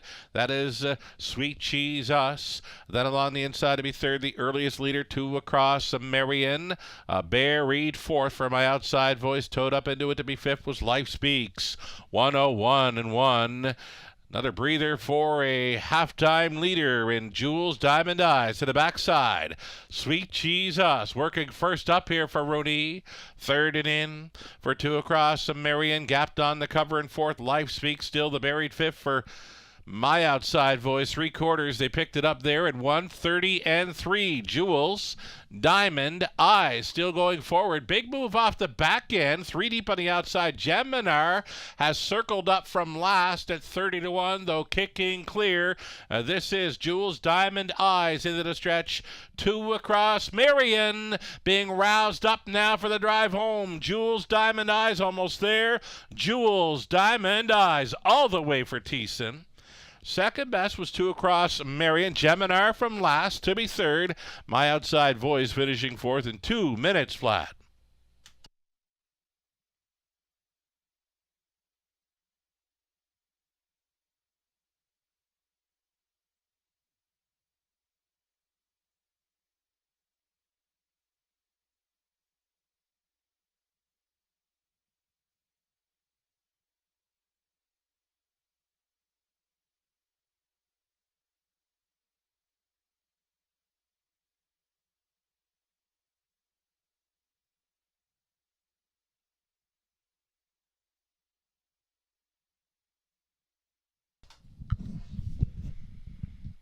It's the 5, Jules Diamond Eyes, hanging on here at 5-2 over 6. 2 across Marion, then the long shot.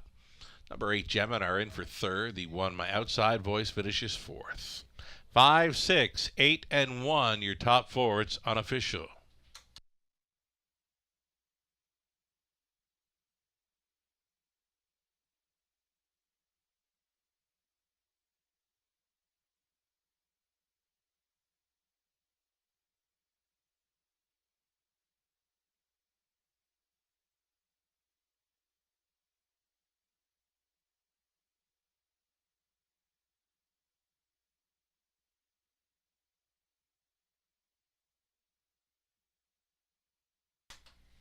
Returning to victory lane, back to the win column here for the 5, Jules Diamond Eyes. 2-year-old daughter better than Cheddar from the Jeremy's Jetmare.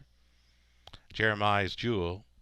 Owned and bred by Rebecca Williamson, trained by Lori LePage. Daryl Thiessen on board for this gate-to-wire victory over London in 2 minutes flat. Congratulations.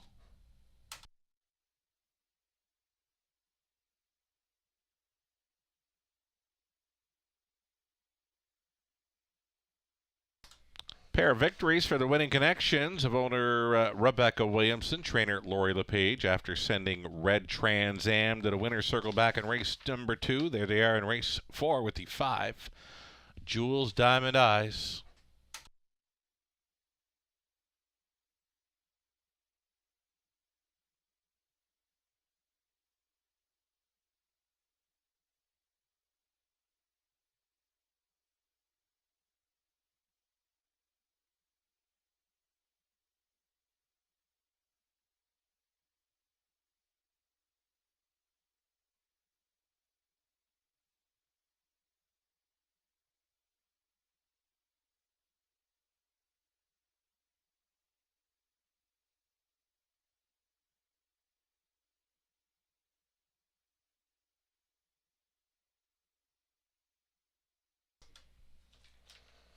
Fourth race going official here. Number 5, Jules Diamond Eyes on top.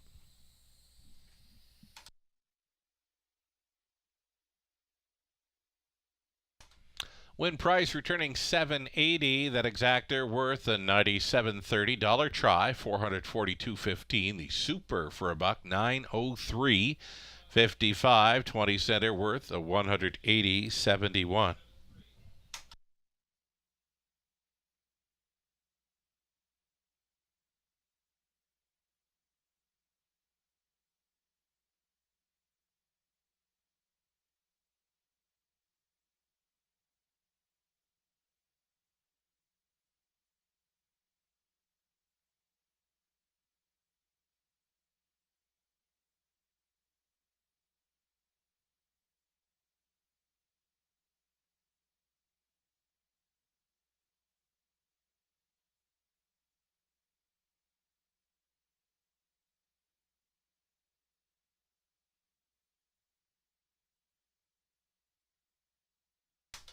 Got a fourth race rundown here. My outside voice finishing fourth. Ardine's Mobit Fifth.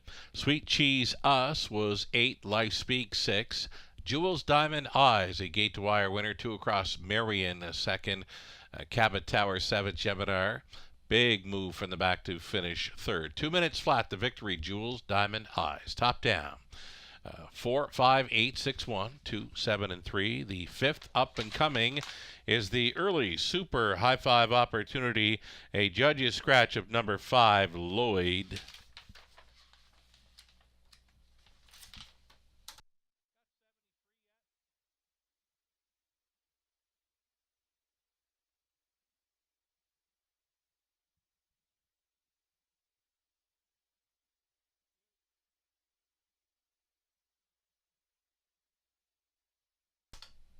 So the will pays are on display.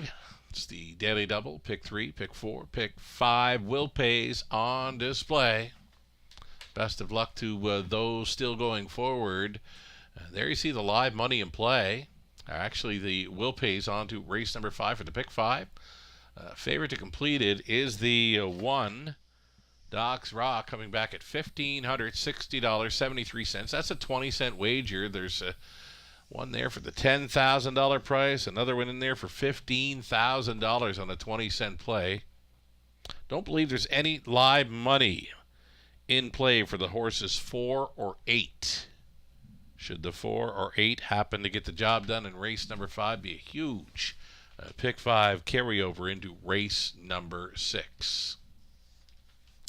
Updating the driver changes throughout the final part of the card. In race 6, Sam Filion will be driving 5, Lion Zephyr. Race 7, the 3, Pray and Hustle. Make it Paul McKenzie. Paul McKenzie for 3 in race number 7. 10th and final, Travis Henry driving 6, Maddie's Credit. See, the pick 4s does not appear to be live money remaining in play for horses 4 or 8 for that wager as well.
Now on Post Parade, starters for race number 5, the early high five opportunity, non-jackpot, of course. You're looking at one, Doc's Rock, looking to double up here for Colonel Schneider Jr.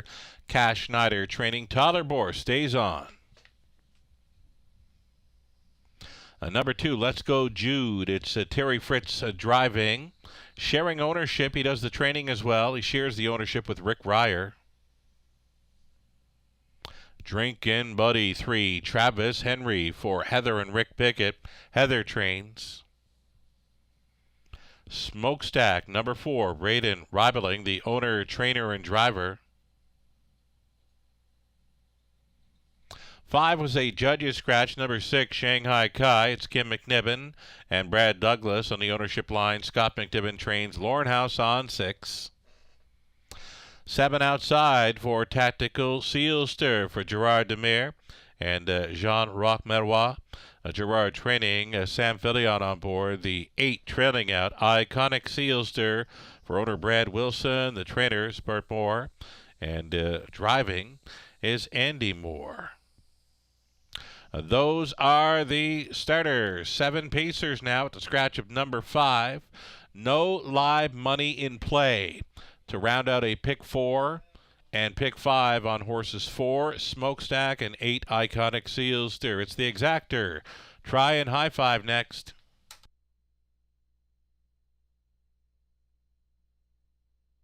Little nugget of info here for number 1, Doc's Rock. A well-meant winner last time and has worth staying on board. Worth a look in here and a top selection for Robert Reed Jr.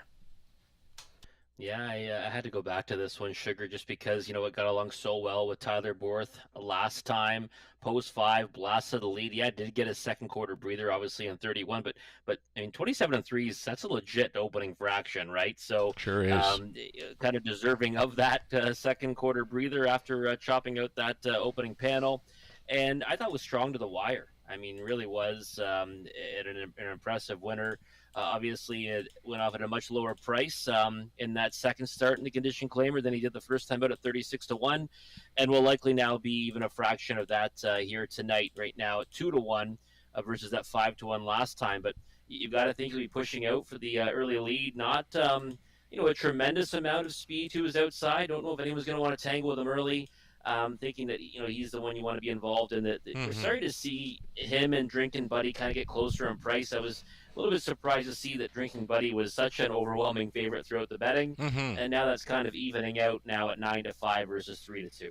I went back and checked the replay for Drinkin' Buddy last week. He was making the 4 wide swoop. He did jump it off, got a little crooked going into the turn, but when he straightened up turn for home, he was actually gaining lengths on horses in front of him. So maybe that's what it is. Maybe the horse players that have a Drinkin' Buddy right now at 9-5 has gone back and looked at the replay there and thought, wow, if he doesn't make the break, he's probably indeed swooping the field and winning. But right now, Doc's Rock, 2-1 action, a second choice with the Borth staying on to drive. Drinkin' Buddy then, let's bring him up there, your second choice and the one the players are on right now, big time. Yeah, 8-5. Now the price is floating up kind of as we get closer to post time. It's been going up a little bit here and there. I thought last time again, we talked about a big move circling up, made a break in stride, was kind of pushed out 4 wide on that final turn before making the break. Don't think there was any contact or anything, just kind of, getting really wide out there. And it's not easy to make that move here at the Raceway or any half-mile service for that matter. A good winner before that, and one that's kind of proven to be versatile in his racing style, right? He can leave out of there. He's got tactical speed. We've seen him land second from the 7-hole right in that recent paper at Flamborough Downs. And I think tonight's approach is going to be to get forwardly placed. Travis Henry aboard in with a big chance. I mean, I narrowed down to just those 2 in my multi-leg wager tickets. Yep. But I do think there's some other horse with a chance in here. Nice prices on the multi-leg to complete. Pick 5, I believe the favorite's coming back at over 1,500 on a 20-cent play, and that's with a pretty heavy favorite starting things up back in race number 1. Yeah. A best bet heavy favorite for me, and I'm a little bit sick right now. When you've got one that you love that much, yeah, and it's not, nothing overly, kind of crazy happens in the sequence. I look back at it and say, how am I not alive right now? And you look at these payouts, yeah, especially in that second leg, we know the horse is likely going to be the favorite. ends up getting scratched out of it. Yeah. And then it kind of leaves it wide open, right? And that 6-1 price vertically in there was much higher, obviously, for in sure. the multi-leg sequence. And then you get Woodmere Denver down, and now everything kind of just it goes bonkers with the prices, because Jules Diamond Eyes, I mean, obviously another horse that kind of helped the payout, yeah, but one that you had to kind of use in that latest, because there was a big rebound factor with that one. We can go back to race 2. Remember, Come Saw was 60-1 in the win photo. I mean, if that horse wins, obviously, it's yeah, for sure, 100% on both the pick 4 and on both the pick 4 and pick 5 wagers. There have been carryovers. Final thoughts on this one. It's the non-jackpot high five, and the high fives have been paying lights out really good. One just shy of 7,000 here last night. Yeah, I mean, this one here to me looks pretty formful, right? Okay. I mean, maybe Tactical Seal can sneak in there at 7-2. It's not a bad price on him. Let's Go Jude. The 2 is one I've always kind of been fond of. Waiting to see that one kind of get put into play again off the switch and maybe sit a good trip. 6-1's not a bad price on that one. I'm looking at over them going to the gate. I really like the look of Fritz with the 2. Let's Go Jude. Looks really good on the way to the starting gate here. The gate is rolling for race number 5 of 10. Here we got Doc's Rock on the inside trying to double up. Let's Go Jude, Drinkin' Buddy, Smokestack, Shanghai Kai, Tactical Sealster farthest out in the wings, and trailing out Iconic Sealster. Field of 7, 8th out. Race 5, Pacers, pick up speed. Here they come. They're off. An ambush from the far outside. This is going to be Tactical Sealster with some early speed, but he's still out there very wide, barreling into the opening turn. Doc's Rock has come on through. Doc's Rock is on the lead. It's going to be Let's Go Jude to race up on the outside in second. Protecting an inside lane there in third was Iconic Sealster, looking for a room at the inn and finding it there in fourth. Tactical Sealster. Then in fifth is Drinkin' Buddy. Smokestack with 1 beaten in the early going. Shanghai Kai can see them all. 28-2 was the opening quarter mile speed for 9-5 shot. Doc's Rock, he's out there by 2. Let's Go Jude at 10-1, sitting second. Iconic Sealster traveling third at a big price. A peek to the outside in fourth now. Tactical Sealster underway once again here. Traveling into fifth on the outside for Drinkin' Buddy. Setting it up third over Smokestack and trailing Shanghai Kai over the half. 59-2. 31 flat through the second for Doc's Rock. Continuing to go forward here for Tyler Borth. Trying to be second best. That is Tactical Sealster traveling inside third. Let's Go Jude. Drinkin' Buddy towed right up into it here. He's fourth best on the outside. Smokestack just moved into fifth, and off the back end, Shanghai Kai trading blows up and towards 3/4, and there go the plugs on Doc's Rock. Doc's Rock continuing to go forward here. Tactical Sealster trying to get closer here. Locked in the box third with pace. Let's Go Jude. Drinkin' Buddy's tipping 3 wide for the drive home. In behind a wall. Smokestack into the stretch. They swing. And it's still Doc's Rock on for second. Let's Go Jude. Drinkin' Buddy with some late pace on the outside. Drinkin' Buddy on the outside looking to get there. Drinkin' Buddy. And Henry's in again. Doc's Rock for second. Third going to Let's Go Jude. Then Smokestack over Shanghai Kai. Fifth in the high five. 157-2. Drinkin' Buddy at even money.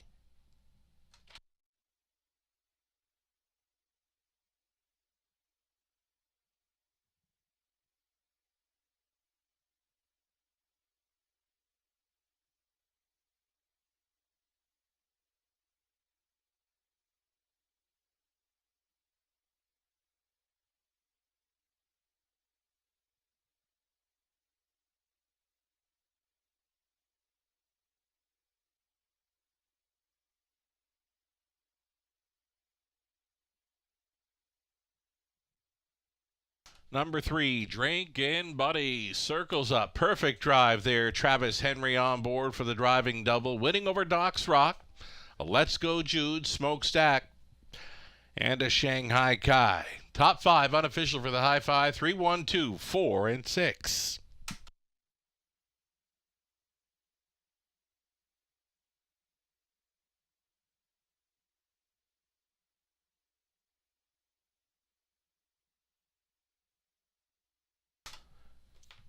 Here's Drinkin' Buddy returning a 4-year-old Bay Stallion by Your Nemesis.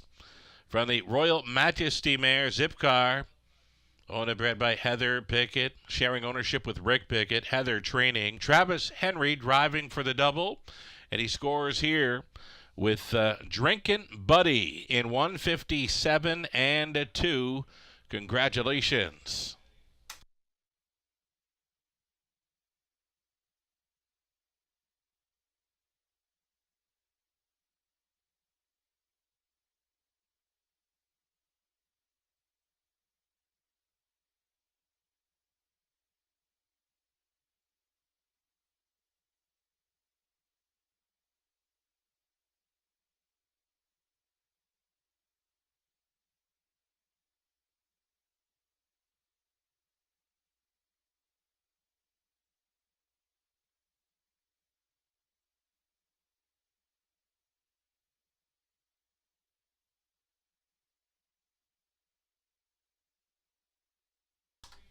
Race number 5 going official here in the high five. Even money winner, Drinkin' Buddy. He paid $4. The exactor coming back at $7.40. Dollar try, $11.20. High five, 20 setter, $26.60. More prices are coming here. Daily double on to the 5th, $17.40. Pick 3, 20 setter, $31.95. Pick 4, dollar ticket, $2,347.40.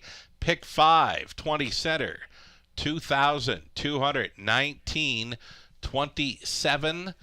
Bookend favorites in the opener.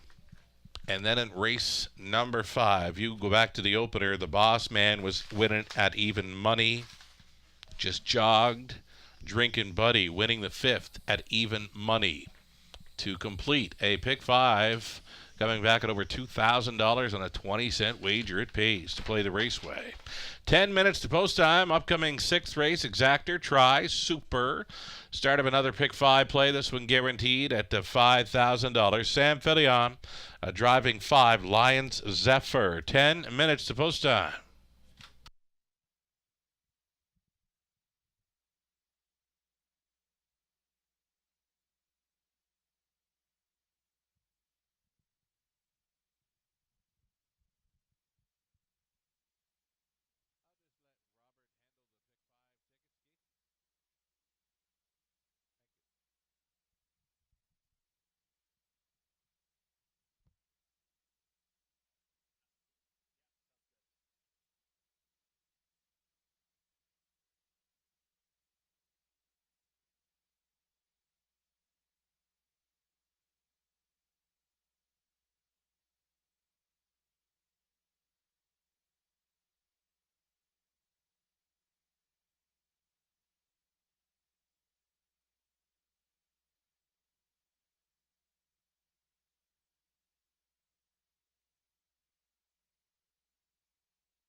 Race 5, the official order of finish. Doc's Rock finishing second. Let's Go Jude third. Drinkin' Buddy was the race winner. Smokestack fourth. The 5 had scratched.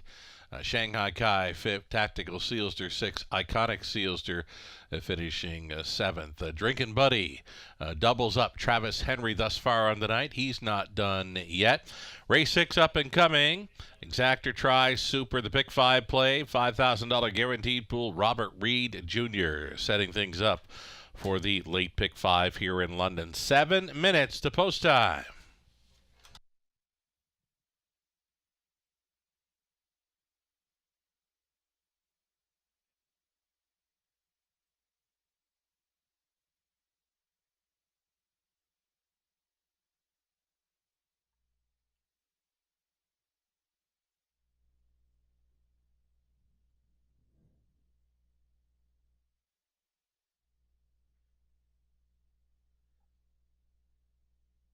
Drinkin' Buddy would not be denied in race number 5, and what an incredible pick 5 payout, $2,219.27. Congratulations to those who got that ticket down. We started off with an even money shot, ended with an even money shot, and somehow it still pays absolute boxcar. So congratulations if you got that payout down. If you didn't, like yours truly, and you're looking to try to get one down before the end of the night, well, it's time for the late pick 5, starting right here in race 6 with a $5,000 guarantee, low takeout, 15%. And Sugar and I always map out our suggested tickets for you. And there's Sugar's. He's going 6 and 7 here in the opening leg. And I went to the outside of the gate as well, but has a different approach. But he's got the 6 Airline Pilot and the 7 Chief Editor, who does have a couple of victories and as many tries at the raceway. So just too deep here for Sugar. He hit the all button in race number 7. It's a non-winners of 1,500 last 3 trotting event, kind of a tricky looking one where there was many directions you can go in. So Sugar just said, you know what, I'm going to use them all. So he's got all of them there in race number 7. Race 8, just the 1 and 3, that's Okie Healy. And there's the 1 and the 3 is Hot Fudge Sunday, who will get another crack at this class after going a long way in the lead last time, getting caught by Massive Profit. I think that one looks good to go tonight from post 3. Race 9, the inside 2, that's Matthews Rita. The 1 and the 2, A Sailor's Delight. So that's a race where we kind of see things a little bit differently. I do like those 2, but I've got a couple other ones that I've got in my top 2 in race number 9. And then race 10, he's got the 2, 5, and 8. The 2, My Mother Pearl. The 5, My Only Sunshine. And the 8 from the trailing spot, Salzburg Jessie, who I think if her nose was on gate, me and Sugar might single that one, but tough spot for her tonight from the trailing post. Let's get a look at my ticket now. And again, we've been similar in that early pick 5, a little bit different in this one. I do have the 6 Airline Pilot on my ticket, but I went 5 and 6 here in the opening leg. Lion Zephyr, second start for trainer Rafael Barasa. And just like that, this one, last time kind of finished up with a little bit of pace on the end of the mile. Maybe we'll see more from that one tonight, racing second start back, off a bit of a break anyways, and second try for this barn. Also using Airline Pilot here. And then just the 1, 3, 6, and 8 for me in race 7. So Sugar hit the all button. I'm using half the field.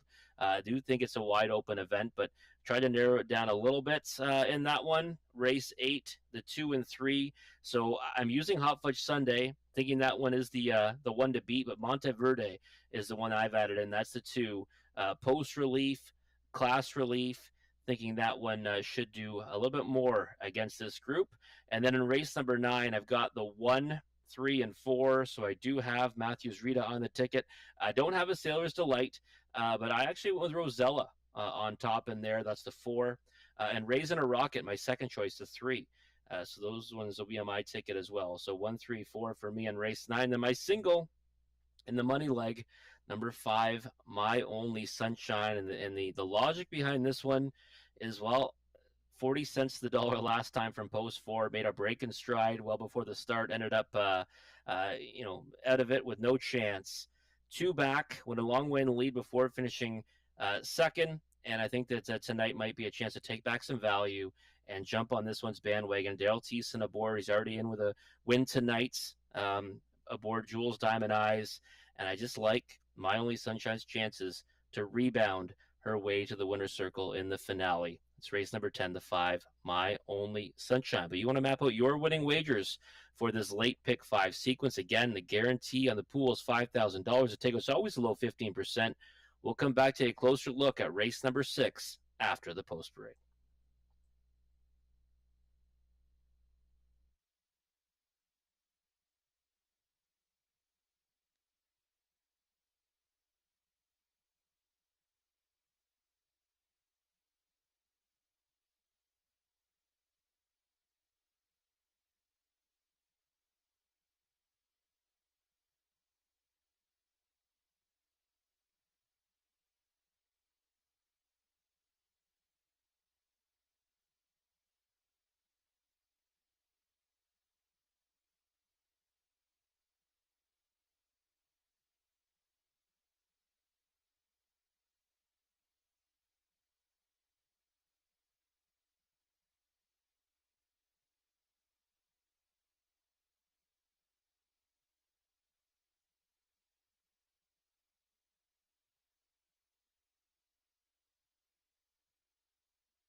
Stepping out on a post parade here for race number 6, opening leg of our late pick 5, $5,000 guaranteed pool here with the Exactor Try Super also being offered up.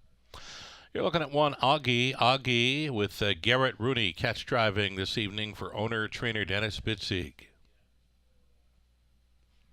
Number 2, Dr. Grenfell. Paul McKenzie stays on for Milton Young, the trainer Kenny Oliver. Terry Fritz, owning, training, driving. Number 3, all bets on Fritz.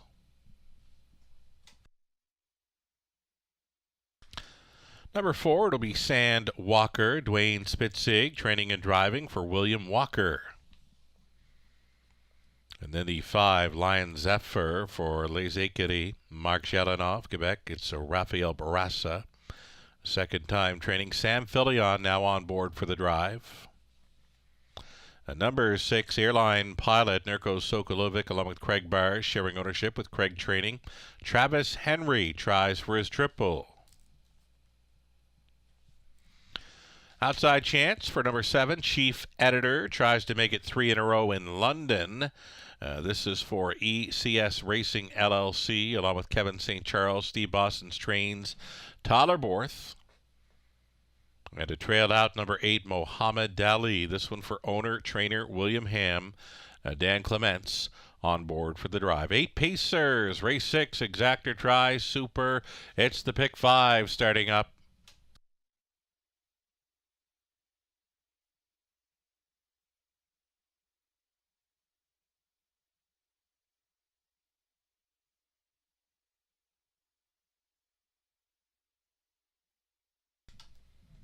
Here we are looking at number 5, Lion Zephyr. Lion Zephyr, a top selection here for Robert Reed Jr. Maybe it's the second time Barassa angle, Robert?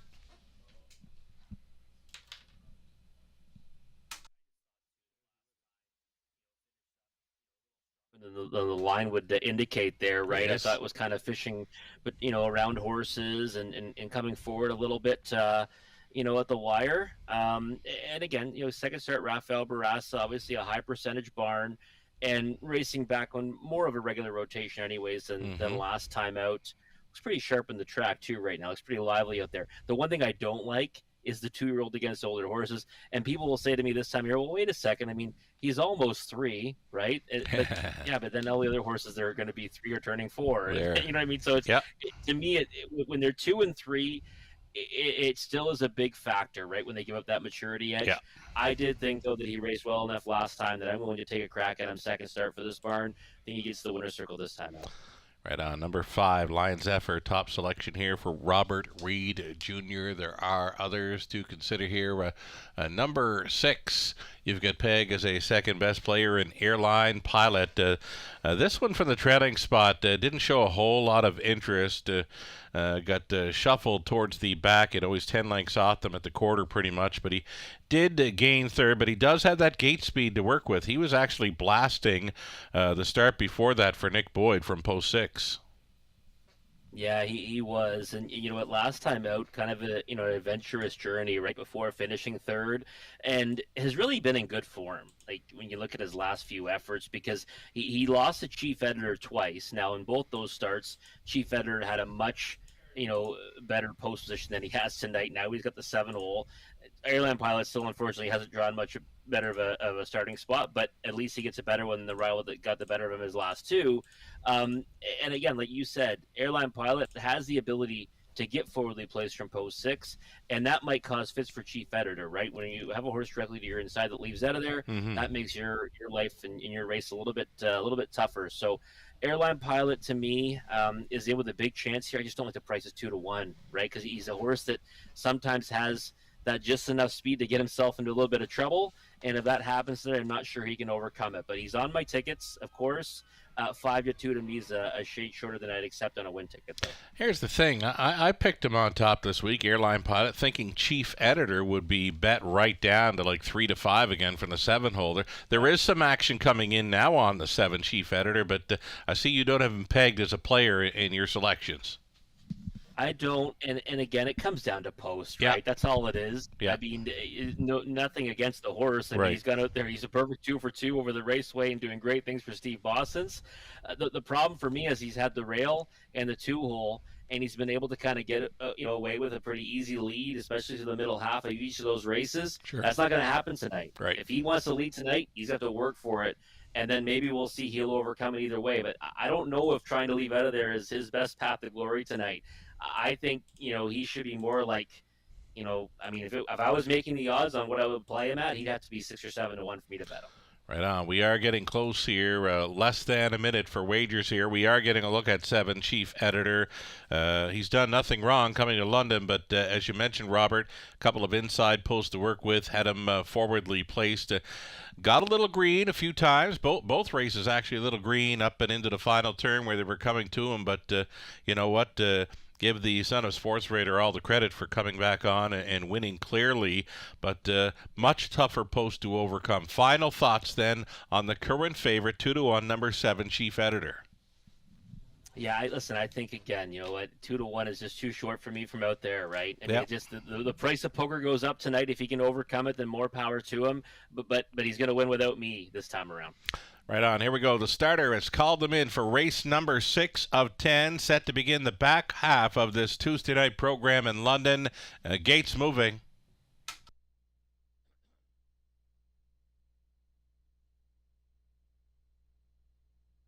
First one on the wings, if it means anything to you, is number 7, Chief Editor, here at 2-1. We've got Augie on the rail, then Dr. Grenfell, all bets on Fritz, Sandwalker, Lion Zephyr, Airline Pilot, Chief Editor, trailing out Muhammad Ali. Top of the stretch. Pacers, pickup speed, here they come.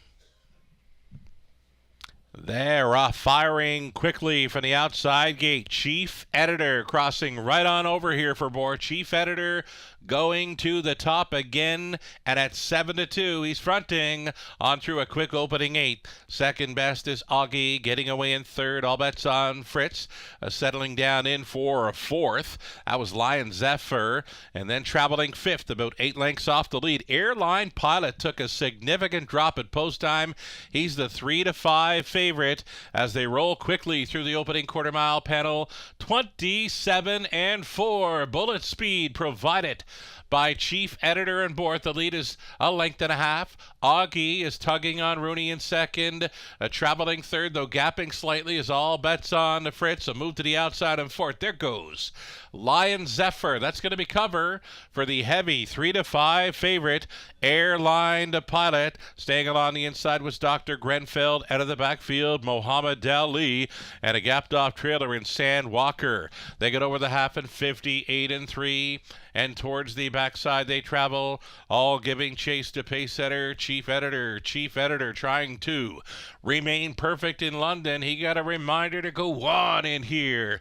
Chief Editor to the backside, 3 wide on the outside. There goes Airline Pilot now. Airline Pilot shifting wide and going after the leader. It's still Chief Editor with the Airline Pilot inside, traveling a third. Augie way up on the outside. Here comes Muhammad Ali at 22-1. A little steppy, little bumpy gated though. Dan Clements just keeping this one together out of the final turn, and it's Chief Editor still the one, and up on the outside, Airline Pilot staying in the top 3. Augie wide side, Muhammad Ali. Here they come, a wild 3 across finish, gonna go to...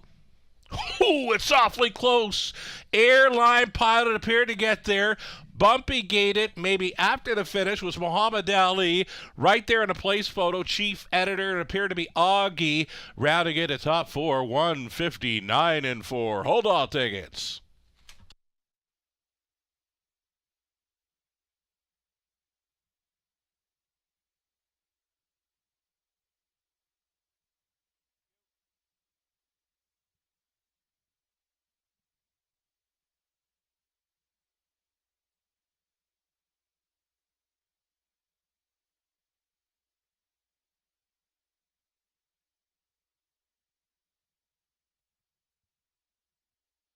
Judge's inquiry here does involve a number 8, Muhammad Ali. They're going to review his action at the finish. Judge's inquiry involving number 8, Muhammad Ali, for his action right there at the finish.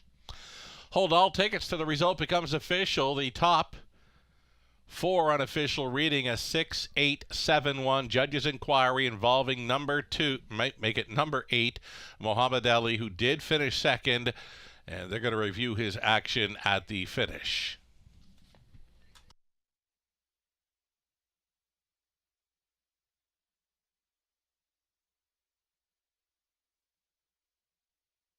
Travis Henry driving for the triple, not done yet. He's here with Airline Pilot. Victoria's in the 6th race, 3-year-old Colt's son, if he's watching, from the Jeremy's Jetmare.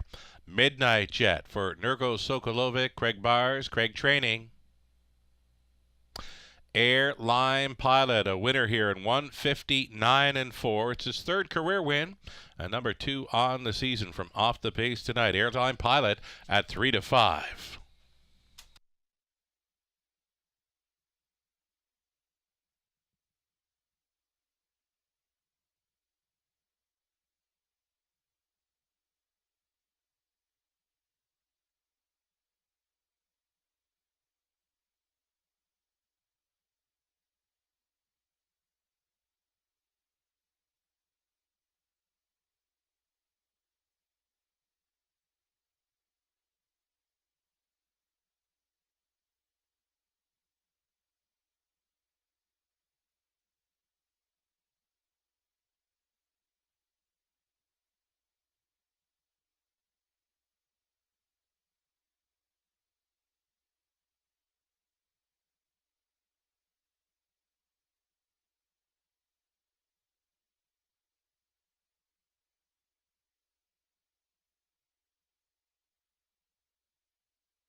Here now the footage under review. You're looking at the horse on the farthest outside, number 8, Mohammed Ali, closing sharply, gets a little bumpy, gated here nearing the finish. Subject of the judge's inquiry, he was unofficially second in there.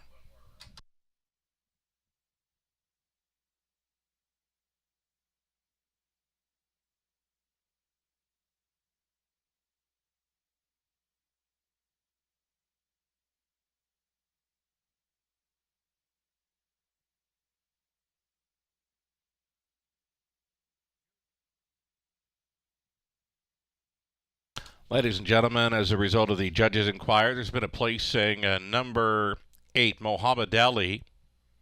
Finished second, will be placed third for a lap-down break at the finish. It's going to make the new call read a 6, 7, 8, and 1.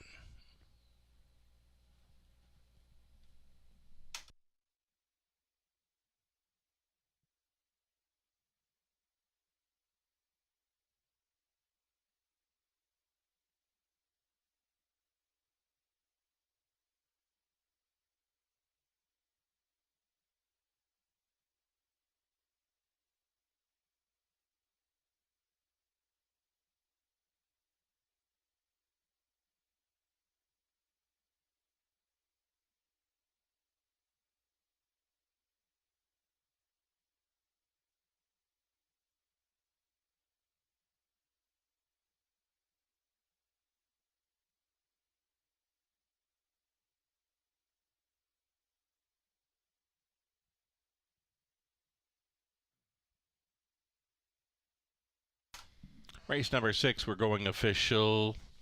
$3.50 to win for Airline Pilot. That exactor came back at $13.30. The dollar try, $49.50. Dollar Super, $140.80. 20-cent return at $78.16.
An official rundown from race 6. Augie was 4th. Dr. Grenfell 6. All bets on Fritz finishing 5th. Sam Walker 7th. Lion Zephyr 8th. Airline Pilot the winner.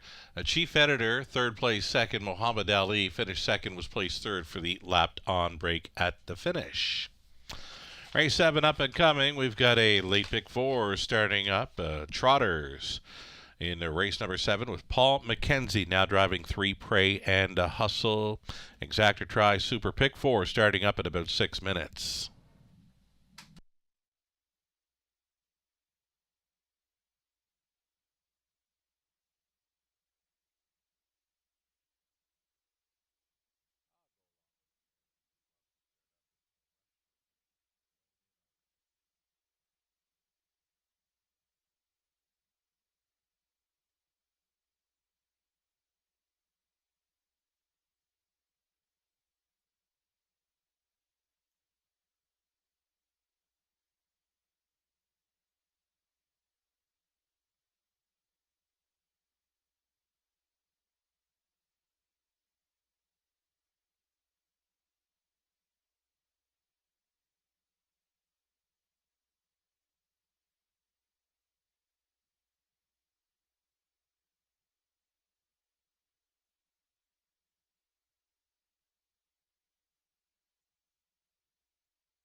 Airline Pilot converts as the 3 to 5 favorite. Surprised that he went down to such a short price in there. And you know, Sugar, listen, chief editor, right, floated up to 7 to 2. Yeah.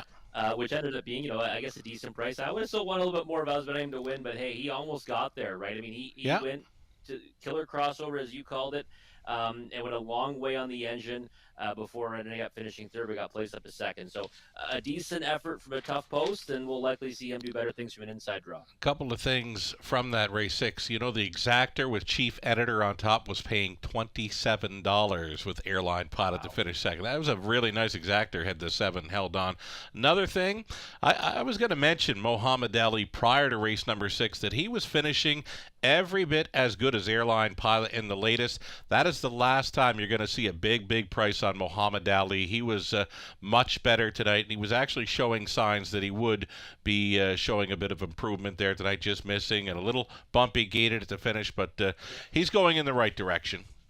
Yeah, if he doesn't get bumpy gated, I think he's a winner, right? I mean, it was pretty clear that he had the best movement until putting those steps in, and he would have been a very interesting start to the late pick 5. I think it would have put the majority of the tickets on the floor. Oh, for sure. And you know what? He's a little bumpy gated in the final turn. Now, if he was smooth sailing through that final quarter, he's probably winning by 3 or 4 lengths. So, again, Muhammad Ali going in the right direction for William Ham. If they can get him figured out, get him pacing a little bit smoother, we're going to see a really nice son of Daly here going forward. He's a one-time winner over Dresden this season, but just needs to iron out a few kinks going forward. Talking about Muhammad Ali maybe for next time. It's the late pick 4 starting up here in race number 7 in London. For me, nothing at all was jumping off the page. Number 3, Pray and Hustle, actually opens up as a heavy hitter here. Odds on choice currently. It's my top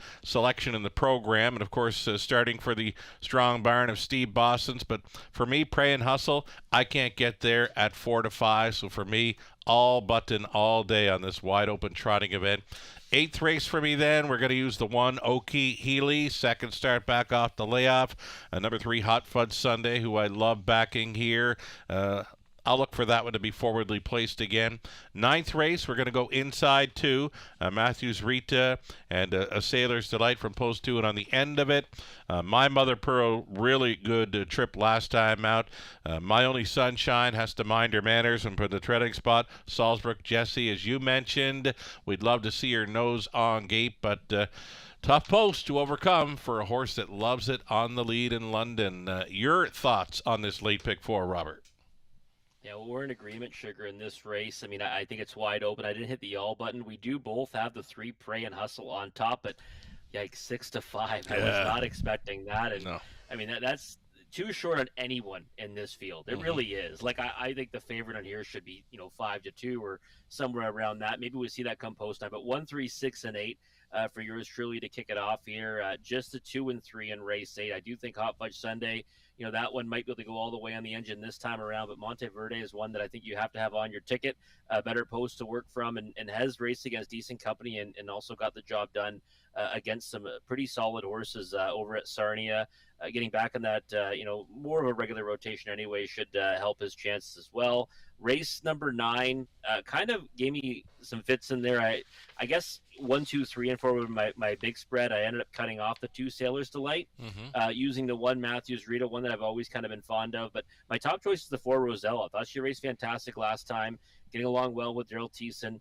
And maybe we see her just kind of, continue a win streak now and notch another victory after that win at Flamborough Downs at 37-1 October 19th.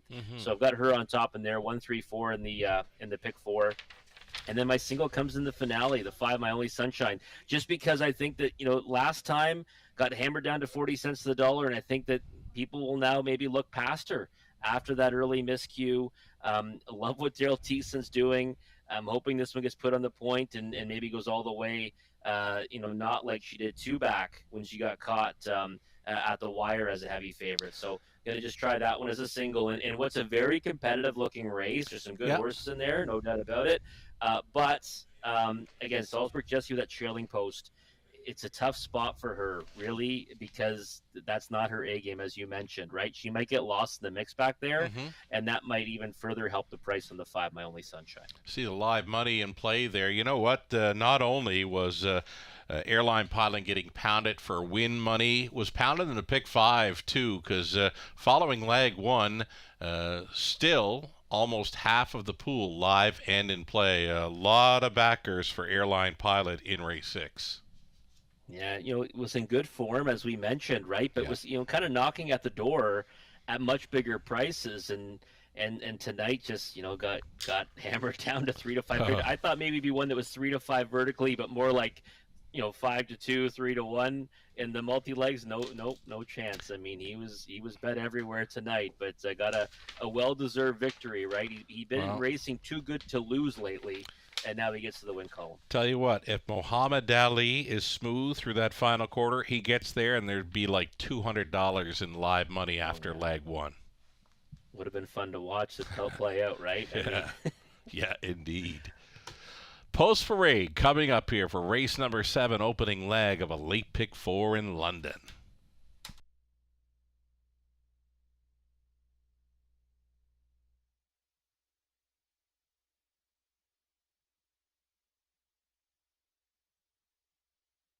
Race 7, trotters on parade. Here's a look at number 1, Kenogami Courage. This one for owner-trainer Cam McQueen. Tyler Borth gets the call. Number 2, Stars Above Alleridge for Tanya Lawson, the trainer Patrick Bissett. Travis Henry, a big night on the go. He's on board this 12-1 shot. Number 3, Pray and Hustle, opened as the favorite. Paul McKenzie now driving for owner Stu McQueen and Megan Riley, the trainer Steve Bossens. Betty McKinnon, the owner breeder of 4. Kilt Martin Passion, Ashley Duford trains. Rob Doyle in the bike. Brett McDonald's up on 5. Day at the Gym for owner-trainer Francis Guillemet. Sharing ownership Rosette Renault. Lori Keeling owning Jason Libby trains 6. Her Grace K. Dan Clements. A 7 outside for Gucci Girl, owned by Mark Cadman, trained by Angie Carroll, Garrett Rooney. And a trailing spot for 8, Final Dream. James Bailey on board for Antonio DeMario, along with Antonio Belfiore. It's Darrell Laver condition. 8 trotters wide open here. Race 7, opening leg of the pick 4.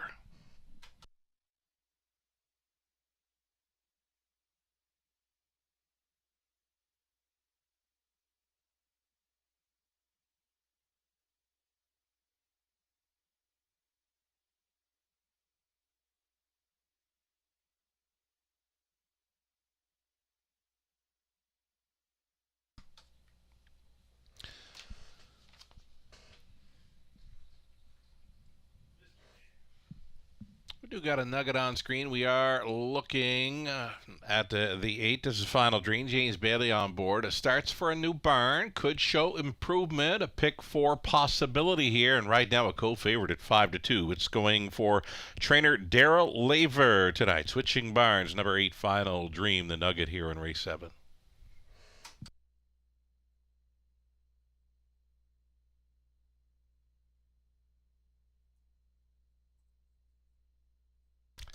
So look at number 3, Pray and Hustle.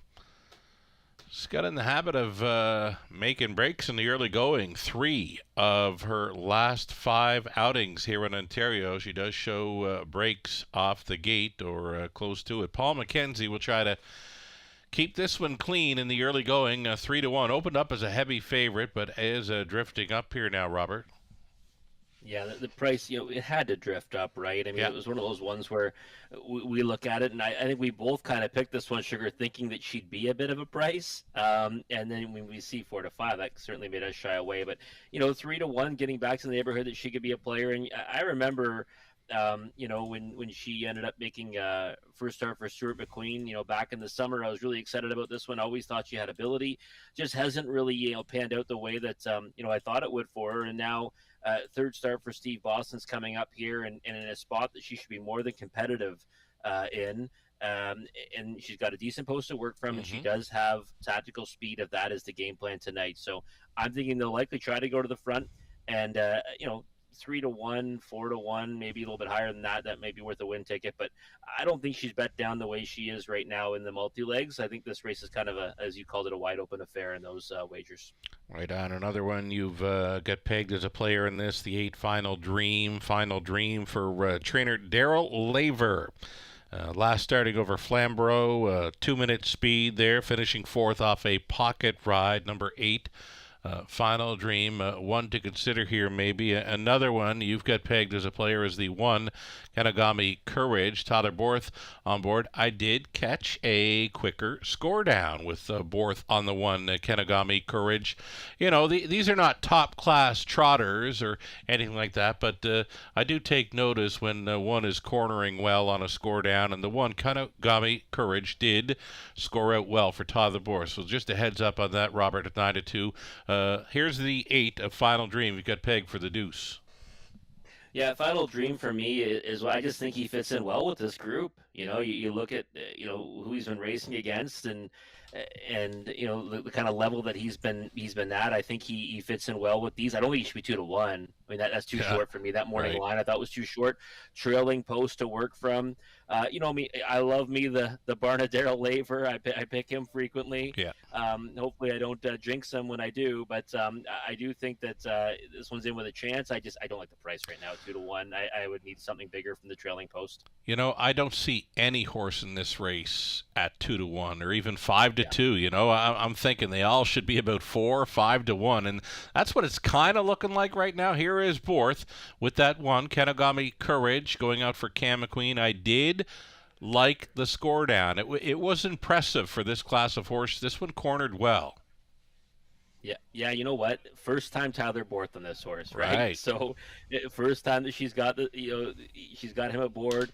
He probably wanted to find out, what he's got, and that's 100%. Why, he scored her down, and he does that so often. Yeah. And interestingly enough, we talked about my advice from Robert Reed Sr. Well, when I said I didn't like Chief Editor, I got a message from him before the last race, Sugar, saying, "How do you not like Chief Editor? He's won 2 in a row, and he's got Tyler Borth aboard, and he worked out the right trip for him, right, blasting out of there." You can never leave Tyler off your tickets, and you know what? Maybe that's the way to go right now at 5-2. If the score down was a good one. I like the way this one looks on the way to the gate, right on the bit for Borth. I love the score down. 5-2. I can get there. I wouldn't get there if it was any less. Here we go. Kenagami Courage, Stars Above Ullerich, Pray and Hustle, Kilmartin Passion, Day at the Gym, Her Grace K, Gucci Girl with Final Dream in the back tier spot. Wide open, trotting event, top of the stretch.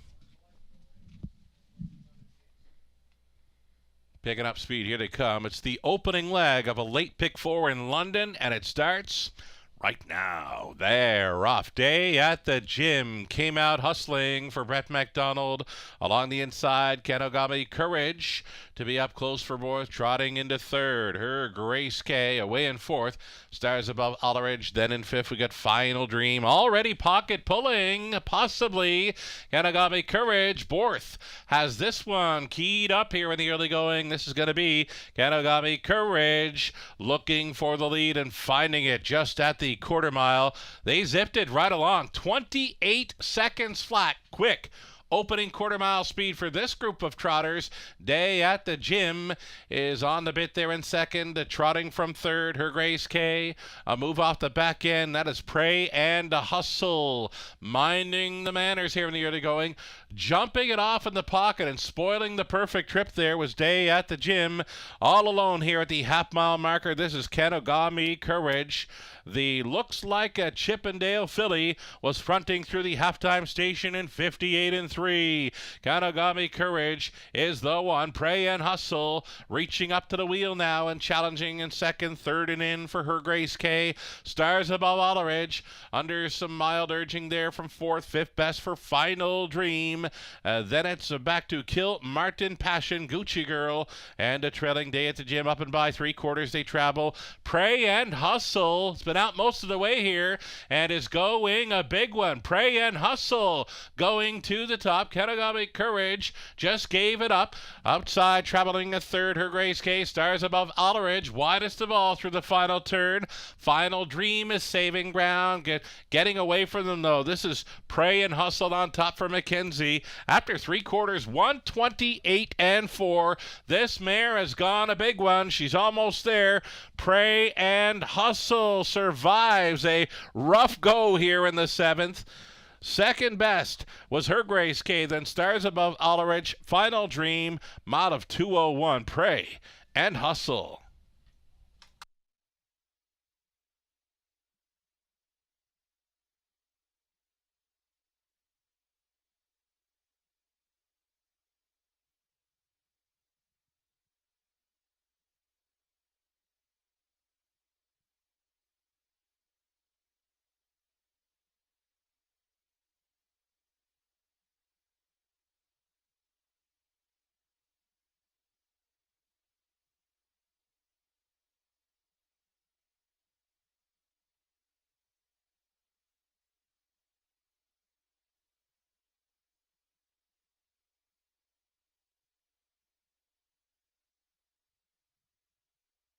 It's the 3, Pray and Hustle on top. Over 6 Her Grace K. The 2, Stars Above Alleridge third. And number 8, Final Dream, finishing fourth.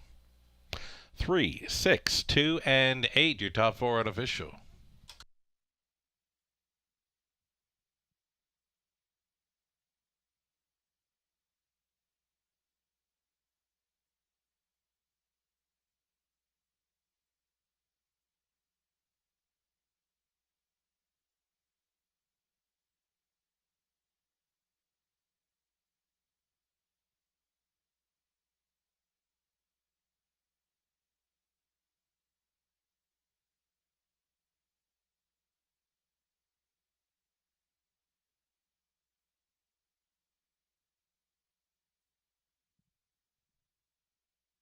Training win number 2 on the night for Steve Bossens. Here's Pray and Hustle returning. 4-year-old daughter of Donato Hanover for the Duke of York Dam, original hostess.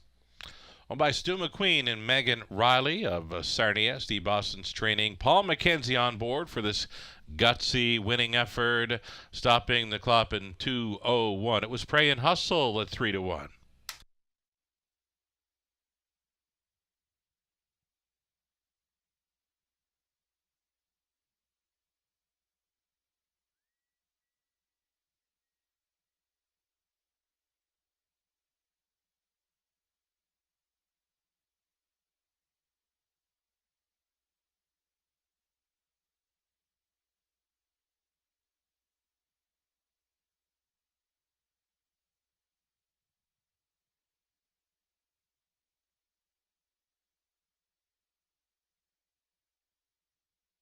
Race 7, the official Race 7 now. $8 win ticket for Pray and Hustle. Exactor $39.90.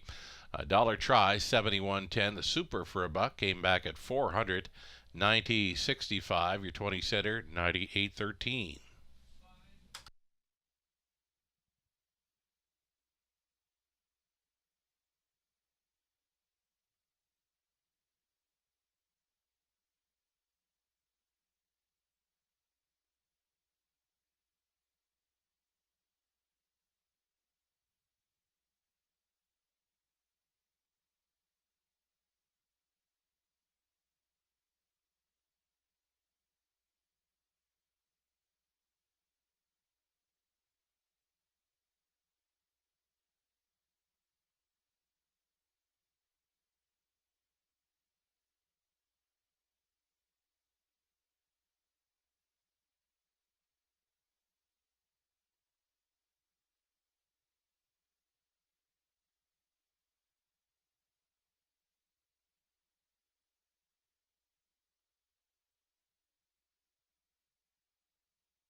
Race 7 rundown. Official order finish. Kanagami Courage finished 5th. Stars Above Oleridge 3rd. Pray and Hustle the race winner. Kilmartin Passion 6th. A Day at the Gym was 8th. Her Grace K 2nd. Gucci Girl 7th. Final Dream finishing 4th. 8th race up next, 4 minutes away. It's our final trotting event, a trotting event to begin the final Pick 3 opportunity tonight. Exactor Try Super also featured here, coming up in 4 minutes.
Race 8 Trotter stepping out on parade, led by the 1 Oki Healy. This one for owner-trainer Jack Ray, Scott Ray in the sulky.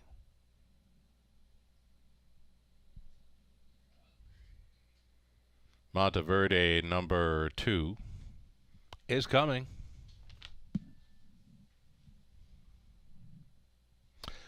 Think about Oki Healy. It's her second start back off the layoff here. 4-1 currently for Team Ray.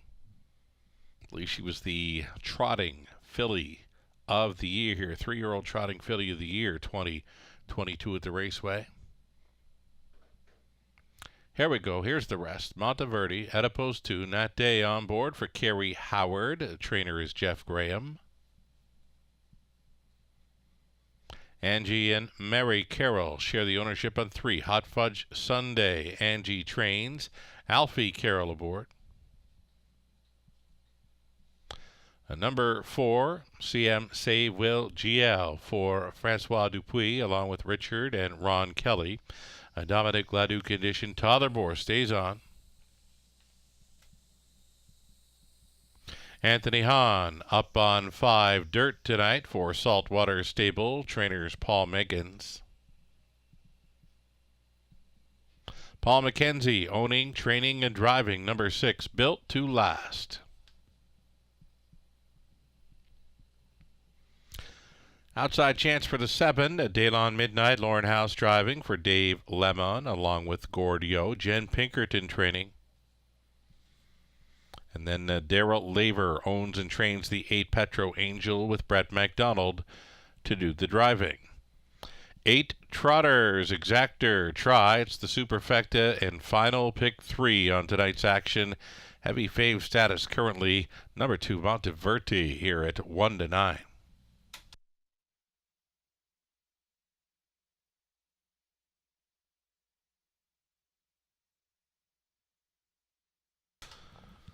Alrighty, here is Hot Fudge Sunday on the monitors. Alfie Carroll on board. Hot Fudge Sunday loves to be on the lead. Was cutting one out over Sarnia mid-September. Faded to 3rd in the late going. Rare break on the return to London on October 3rd, but a nice bounce-back effort to finish 2nd when trying to go all the way in the latest. Hot Fudge Sunday, a nice and easy score down here. Alfie Carroll on board. Your top selection, Robert, nice price so far, 7-1. Yeah, I can't imagine that 7-1 hold, Sugar. Right. But the thing about last time too is, you could say, well, didn't have much of an excuse, on the engine. You kind of at a pretty healthy margin throughout that mile before getting caught by Massive Profit. Massive Profit raced really well in the victory in that occasion, right? So I don't think there was any shame in losing to that one. Mm-hmm. And score down and picking up some speed now looks pretty good out there. Ears are up. Yeah. Listening to the commands from Alfie Carroll, and I just thought that similar trip tonight. Maybe we see this one go all the way on the engine and gets the better of this group. I do think that the 2 is a concern.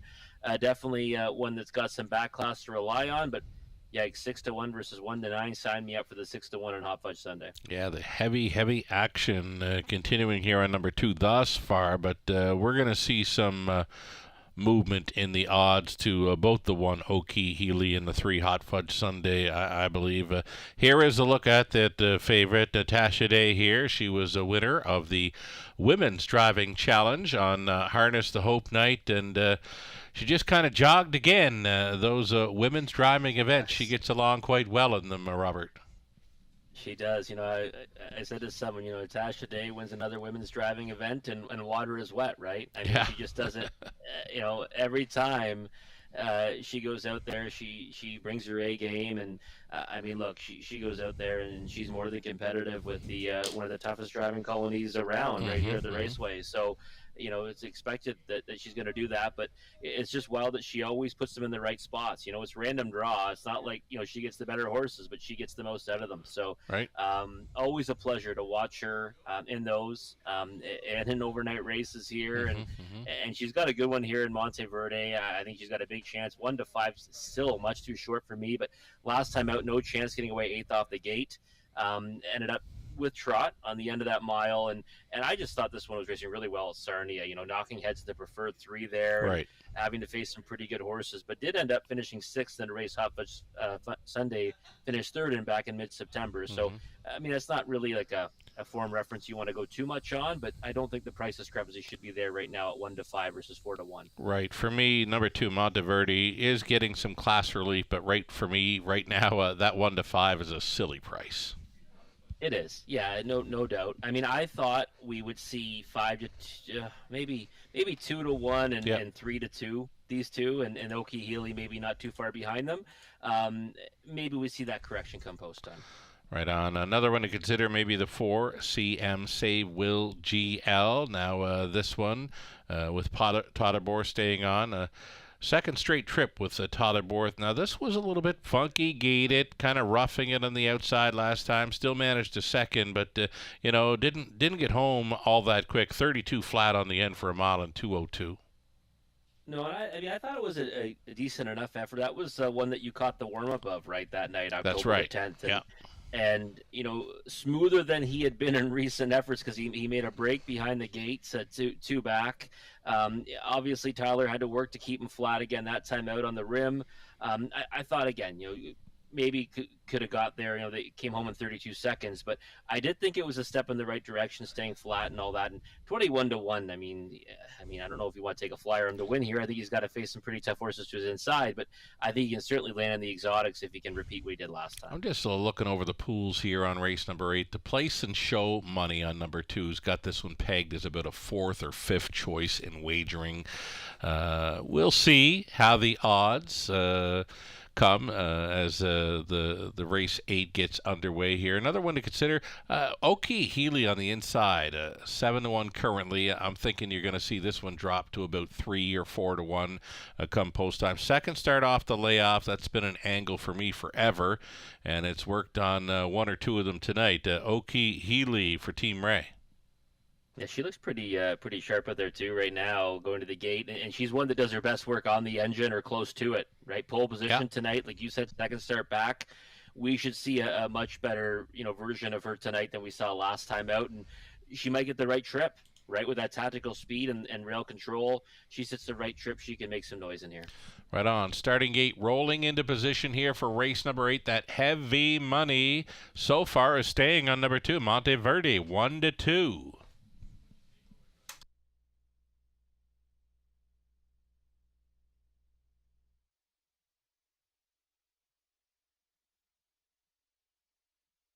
In behind are Oki Healy, Monteverde, Hot Fudge Sunday, CM Save Will GL, then Dirt, Built to Last, Elon Midnight, Petro Angel in the back tier spot. Top of the stretch.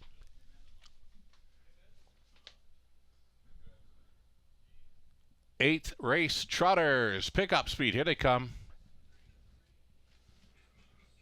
Hot Fudge Sunday, a little bumpy at the start. Monteverde leaving sharply for Natasha Day and going to the top. Oki Healy, a left out here for second. Up on the outside, trotting third. CM Save Will GL protecting an inside lane. There was Hot Fudge Sunday. They straighten for the backside run. Monteverde on the lead. Second best and on the in for Oki Healy. Pot on position now in third for CM Save Will GL. Then away in fourth. Tugging hard on Carroll there is Hot Fudge Sunday. Looking at it from fifth is Dirt. Then comes a Petro Angel. Back markers are Built to Last and Daylon Midnight. 29-4 opening quarter mile speed. Took the early action. Held the early action. Monteverde coasting here at 3-5. Oki Healy tripping out in second. Hot Fudge Sunday now. Rolling the dice to travel first up for Carroll. Here comes Hot Fudge Sunday. Up and after the leader with a lap to go. Looking to pick up on the cover. It's Dirt. Dirt at 12-1. Now took fourth. Fifth and in for CM. Save Will GL setting it up third over Petro Angel. Then going next to last. Built to Last over De La Midnight. The half just 1-0-1-1. Monteverde to the backside. Up on the outside. Hot Fudge Sunday still plugging away. It's Dirt out there into fourth. All dressed up. No place to go. And the top three still is Oki Healy. And along the inside to be fifth, CM Save Will GL. 3/4 over there, and 1:29 and 4. Monteverde still the one. Hot Fudge Sunday going a big one here for Carroll. Not done just yet. Oki Healy maintaining third against Dirt. Into the stretch they travel. Monteverde still on top. Hot Fudge Sunday, a grit grinding effort for the deuce. They're not catching Monteverdean Day tonight. A winner under wraps. Hot Fudge Sunday second. Dirt was third. It got close for fourth between CM Save Will GL against Built to Last. 1:59 flat.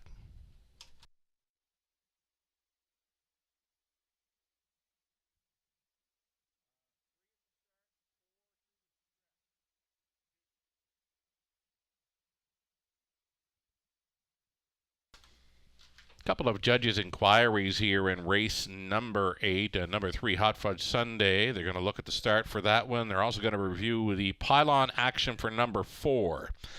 CM Save Will GL through the stretch. Hold all tickets.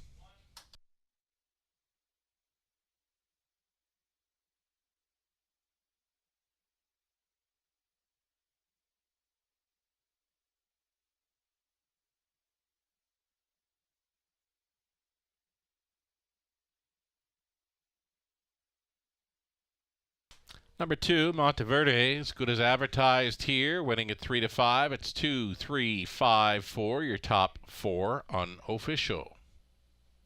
And again, the judges' inquiry involves both the 3 and 4. They're going to review the start of number 3, Hot Fudge Sunday, and also review the stretch drive by the 4.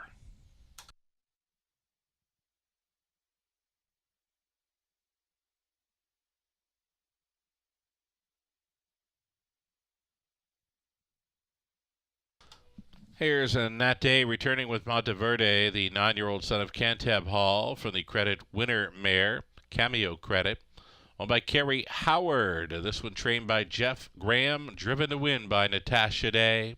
Victorious here under wraps in 1:59 flat. It's the 26th career victory. That's 7 on the season for Monteverde.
Alrighty, as a result of the pair of judges' inquiries, number 3, Hot Fudge Sunday, a break at the start, no violations there. Number 4, CM Save Will GL, finished 4th, will be placed 6th for going inside a pot on through the stretch and gaining an unfair advantage.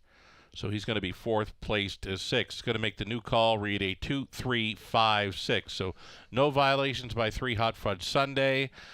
The pot-on violation by 4, CM Save Will GL, gained an unfair advantage by going inside a pot-on through the stretch, thus 4th placed 6th.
Going to go official here in race number 8, the Trotters.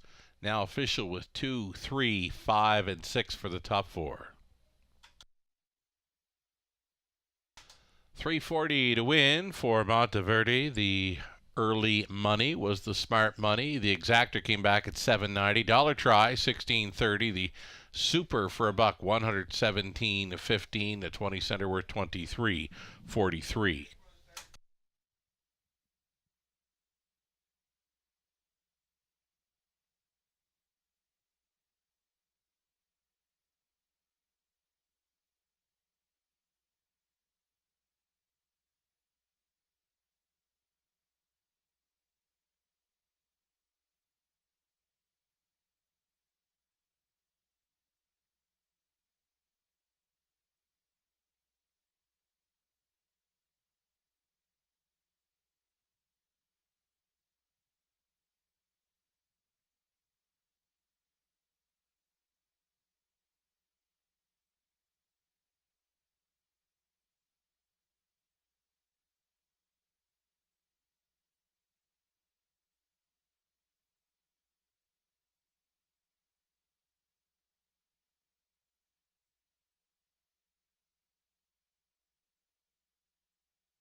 Eighth race, rundown official order of finish. Okie Healy was sixth place fifth. Monteverde was the easiest winner. Hot Fudge Sunday second. CM Save Will GL fourth place sixth for the pylon violation through the stretch.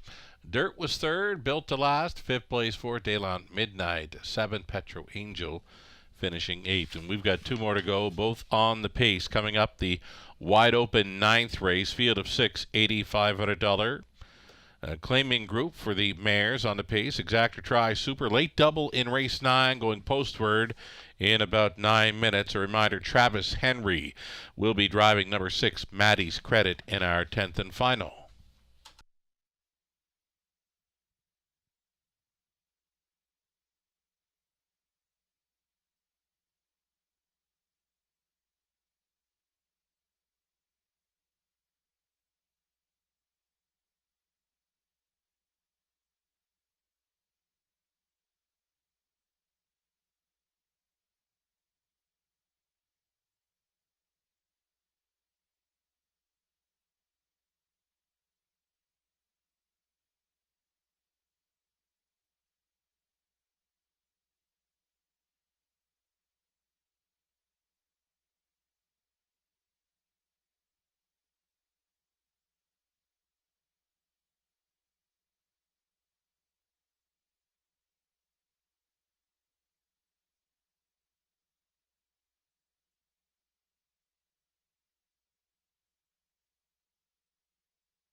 Break the routine.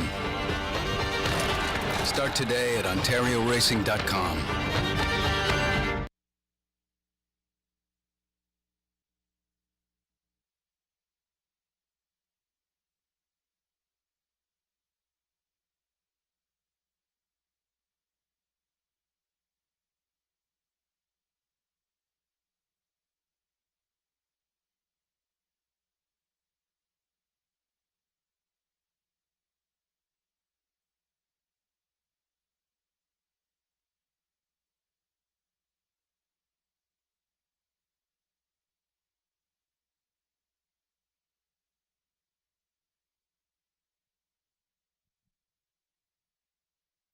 Looking at the live money, pick 5 pool, $8,831. Following leg 3, $316 remains in play. As far as the pick 4 goes, late pick 4, 68.06 in the pool, 562 remains live and in play following leg number 2. 2 more to go on the pace, 6 minutes to post time, race 9.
Here come the starters now for race number 9 on the pace. Fillies and Mares claiming tags, $8,500. Number 1, Matthews Rita. Rebecca Williamson and trainer Lori LePage trying for their 3rd win on this card. This one driven by Anthony Hahn.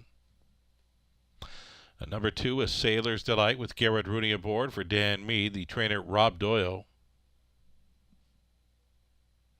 Dan Mead also owning, Rob Doyle training and driving the 3, Rays and a Rocket. Rosella, post 4, Daryl Thiessen for Leanne Davidson along with Brooke Kupek, Daryl Laver trains.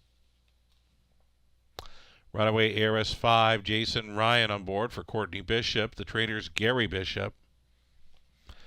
And 6 outside for High Rolling. High Rolling for owner-trainer Jack Ray. Scott Ray is in the sulky. Field of 6 then on the pace. Exactor Try, Super, the late double.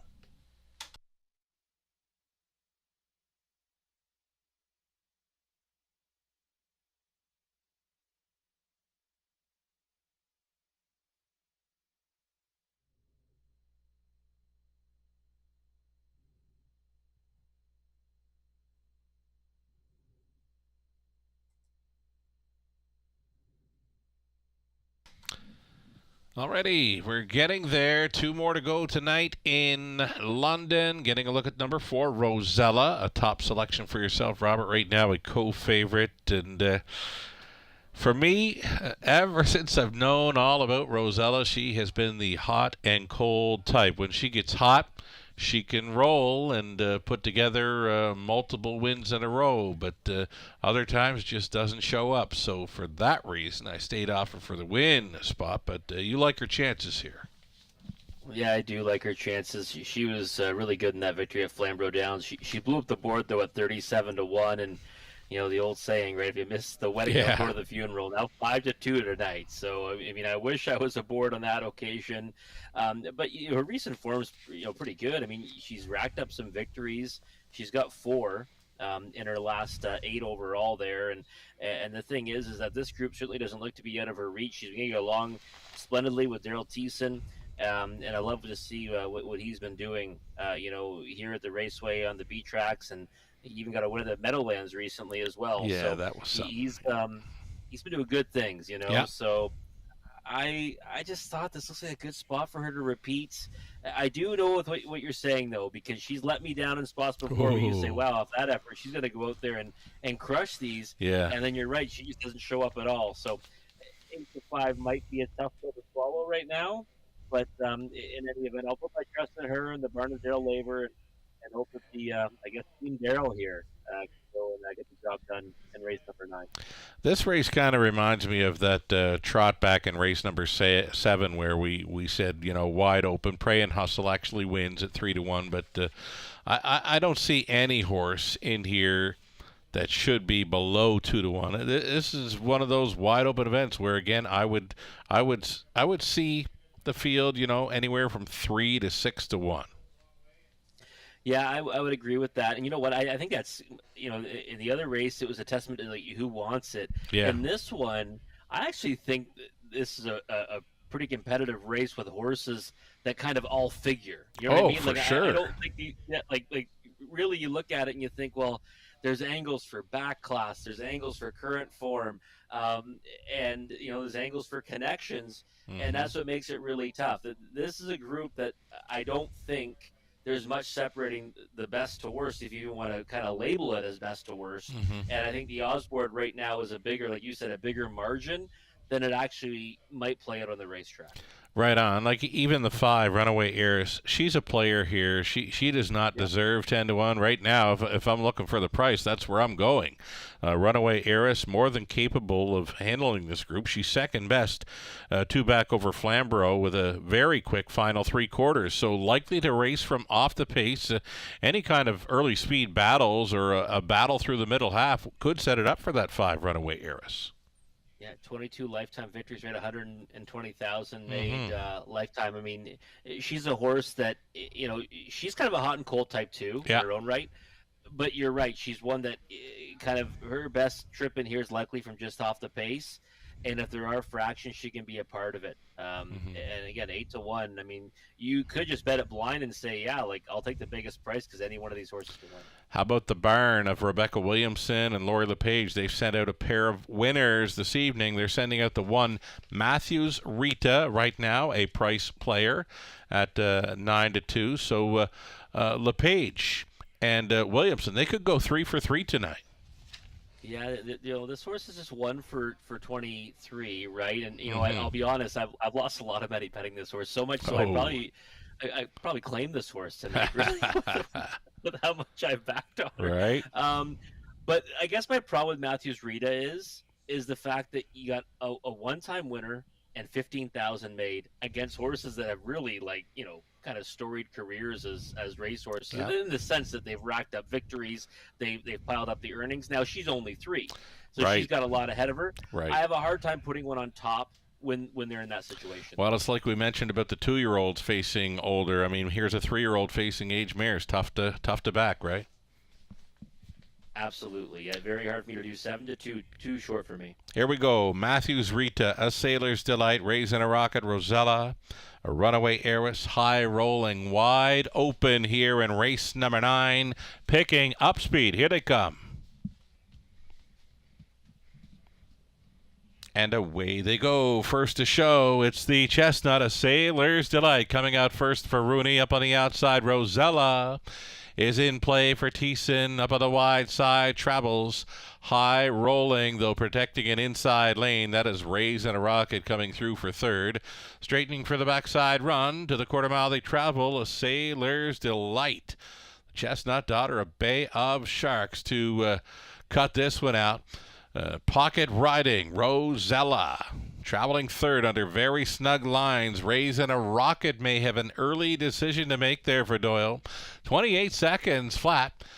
A quick opening quarter mile for this group of pacing mares. We've got A Sailor's Delight, Rosella, Raising a Rocket, High Rollin', off the back end, Travels, Runaway Heiress, and then the filly, Matthews Rita, is trailing, though she is going to move out. It's going to be 3 in. It's going to be 3 out with 1 lap to go in the 9th. A Sailor's Delight still going forward here, unchallenged to this point. Here comes Raising a Rocket now, reaching up on the wheel, 58-4, halftime speed. It's the Doyle trainees, 1-2 with 3/8 left to go. On the in, A Sailor's Delight. On the out, Raising a Rocket. A locked and blocked third for Rosella, gapping slightly on the cover in fourth. Runaway Heiress, fifth and Buried. High Rolling, way up on the outside. The filly, Matthews Rita, wants to get involved late. 128 flat for 3/4. You can throw a blanket over all 6 of them, though. Rolling off stride was the filly. Matthews Rita went to a break. They get ready to make the swing. Getting every call thus far. A Sailor's Delight still coming. Raising a Rocket. Rosella locked and blocked. Nowhere to go. Almost there. A Sailor's Delight. A Sailor's Delight all the way for Rooney. Second best was Raising a Rocket, and tight for third. Rosella was up against the Runaway Heiress, 158 flat.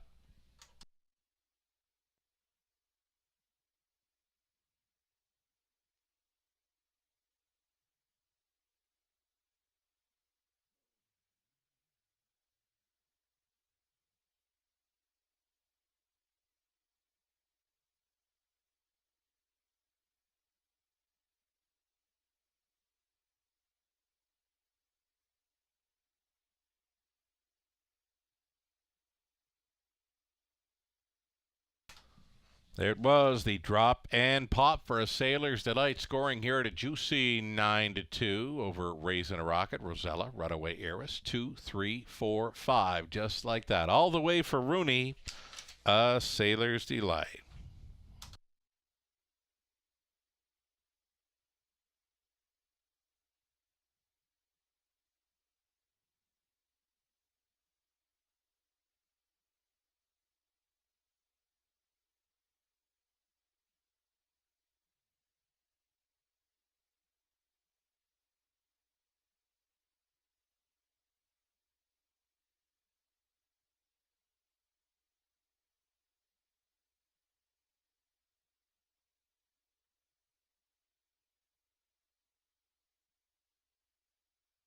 Back to Victory Lane returns number 2, A Sailor's Delight, a 5-year-old chestnut mare by Bay of Sharks.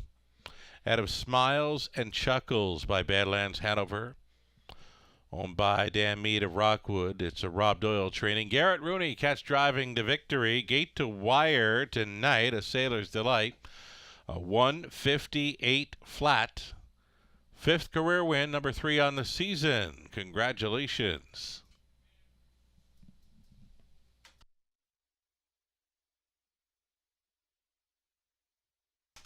$11.70 on that win ticket. Exactor, the Rob Doyle Exactor, $53.10. Dollar Try, $72.95. Dollar Super, $84.30. 20 center worth, $16.86.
We had 89 people in to go for Survivor Tuesday on this Tuesday evening at London. Appears we've got about 11 left in play for Survivor Tuesday from the 89 people that began.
Race 9 rundown, official rundown. Matthews Rita 6, A Sailor's Delight. Gate to Wire winner. Racing a Rocket 2nd. Rosella was 3rd. Runaway Heiress 4th. High Rolling finished to 5th. 10th and final, Up and Coming. Fine looking group of mares on the pace. $9,000 purse. Travis Henry will be driving 6. Maddie's Credit. 8 starters for the Exactor. Try Super High Five Play comes your way in about 7 minutes.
There we go, the Post Parade, race number 10. 10th and final, Exactor Try. It's the Super High Five finale. One catch and ace. This one has Rachel Andrew owning and training Austin Sori in the sulky. Ben Hollingsworth owning and training number 2, My Mother Pearl. Jason Ryan, they'll try to double up. Fear the Crush 3, Tyler Bohr driving for owner-trainer Alan Shelton. 4 is Dragon Terror, Natasha Day for Doug Millard Farms. Natasha trains. Stewart and Patricia Bolender share the ownership at 5. My Only Sunshine. Kyle Boston's training. Daryl Thiessen tonight. Maddie's Credit 6. Travis Henry gets the call for Colonel Schneider Jr. and Cassidy Schneider. Cass trains. 7 outside for Lola's Sunshine. This one for Scott and Brad McNiven along with Tom Broadhurst and Brad Douglas. Scott training Lauren House. And a trailing spot for 8, Salzburg Jesse. Ed Gork owning. Ron McDonald trains Brett McDonald in the bike. The return of Salzburg Jesse leaving from the trailing spot tonight. 8 pacing mares for an Exactor Try Super High Five finale.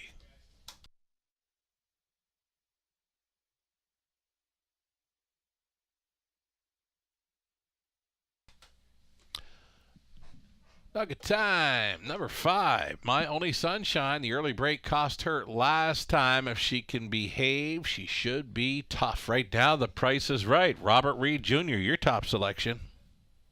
It certainly is right. And also one that I was singling in the multi-leg wager sugaring. And the thing is that I think a lot of people are probably jumping off because that break last time, uncharacteristic break for My Only Sunshine, and was odds-on favorite in each of her last 2. She got beat fair and square at 2 back. But if you backed her in either one of those 2 efforts, you almost have to come back to her tonight at 6-1. Daryl Thiessen aboard. I think we know that he's going to likely want to try to get her forwardly placed off the switch. And if she does, then she's got a big chance, right? And Catch an Ace is all kinds of speed on the inside of the gate. Sometimes I'll look into this too, right? Austin Story typically drives My Only Sunshine. Tonight he's driving Catch an Ace.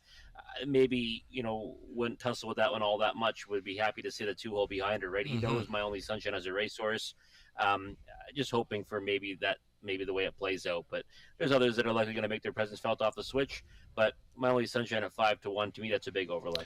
The first turn could get crazy, but waiting for the dust to settle obviously will be the one that's leaving in the trailing spot. Salzburg Jesse, she's got no shot of making front in here, but there could be lots of early action in this one. Could set up for Salzburg Jesse, her return to London, where she's hit the winner's circle many a time. Yeah, and she's not one that, she's not one-dimensional, right? Right. She can race from off the pace if need be, but her best work is certainly on the engine. And to me, when I kind of visualize this race, I'm like, if you're betting her, what's your best case scenario? It's following out Catch an Ace and being able to kind of move at them right away, which like you said, I don't know if that can happen in this race because there is quite a bit of early speed, and I don't think things are going to be settled that quickly. You know what I mean? So 100%. If that happens, she might get lost in the mix, and that's likely why she's 7-1. But I mean, how much would you be willing to bet her, Sugar, if she had her nose on gate in here? Right? Yeah, for sure. If she's leaving 1 through 4 and she's at 8, well, you know what? There's no shot she'd be 8 to 1. She'd be odds on. Yeah, she would be. Yeah, that just shows you what the trailing post, has done in general. Yeah. Right, lately, because it's been a tricky spot.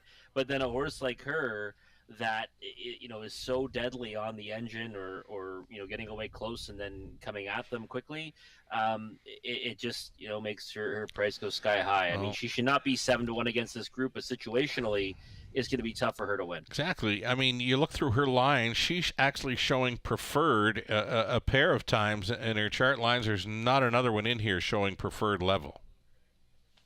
No, there's not. I mean, again, that's not to discredit this group, because I actually thought that it's a pretty strong competitive, version of the class.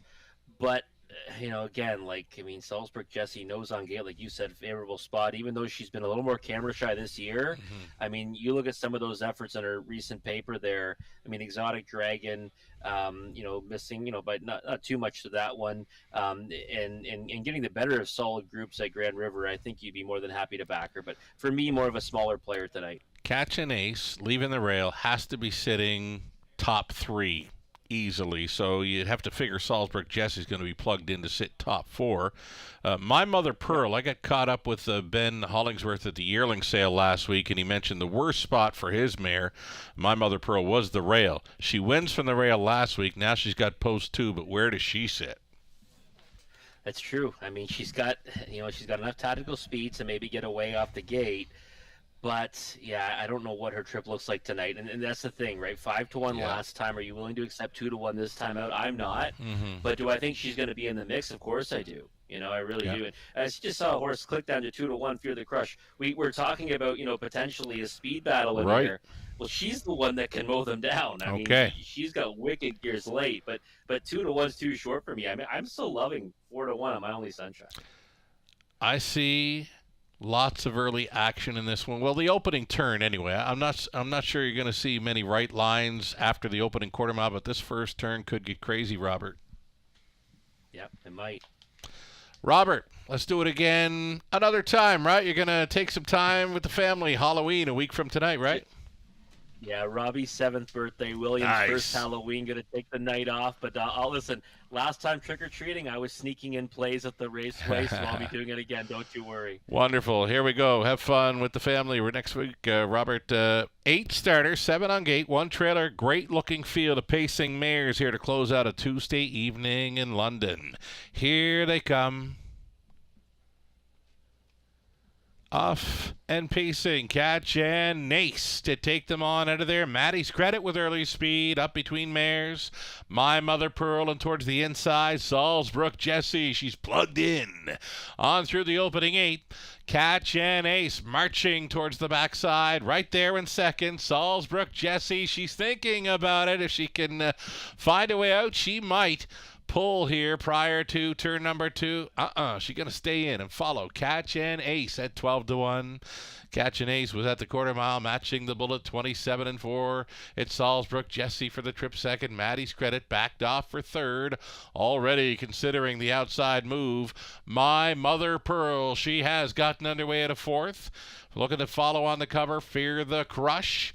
And then we go back to Dragon Terror. The back markers here going to be Lola's Sunshine, and off the back would be, actually, it's My Only Sunshine off the back. Lola's Sunshine going to be trailing on the in. 58-3, big time breather for this leader. That was just 30-4 for Catch and Ace.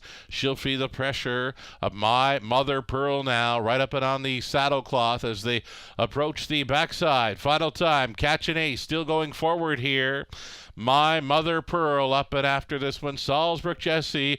There go the plugs on My Only Sunshine. Circling up from last for Daryl Thiessen. They're going to be 4 wide by 3/4. 127-2. 28-4 beat down through the third. Catch and Ace still going forward. My Mother Pearl not going away. Here comes the closer in Fear the Crush for Borth. 3 across. Heads the part. They make the swing. Fighting back. Catch and Ace. My Mother Pearl. Fear the Crush with the cleanup. Maybe. Fear the Crush. Ho! Coming back to her, My Mother Pearl. They're on the line together. A 4 across finish. And it's picture time in London. 156-3.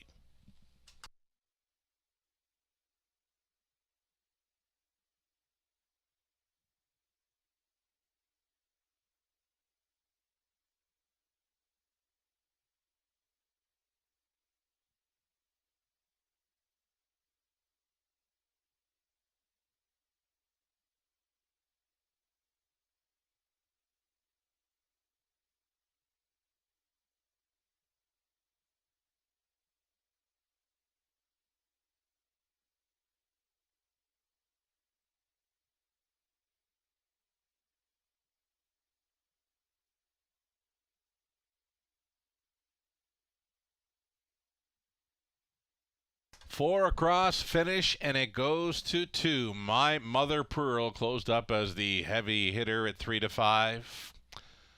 You've got a 2, 3, 1, 8, and 7 unofficial winning combination for the high five. Longest shot on the board, Lola's Sunshine, up for 5th in the high five. Again, it's 2, 3, 1, 8, and 7 unofficial. Back-to-back victories in London for My Mother Pearl. Getting her confidence back here in the Forest City. 6-year-old daughter, a big gem from the Artiscape mare, Artistic Melody. For owner, trainer, Ben Hollingsworth of Guelph. Jason Ryan on board for the victory. Again, it's 2 in a row for this combo. 156-3, gutsy winning effort here for the mare, My Mother Pearl. Congratulations.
Going official here in race number 10.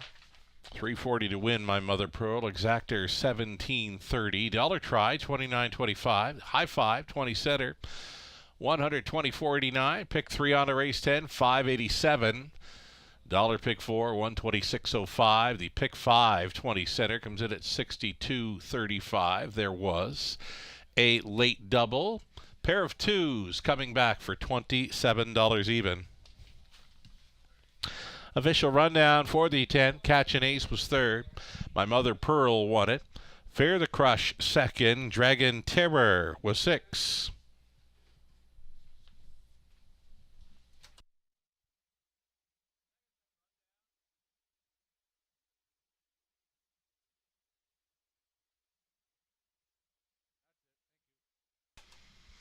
Again, Dragon Terror was 6. My Only Sunshine 8. Maddie's Credit 7th. Lola's Sunshine 5th. Salzburg Jessie finishing 4th.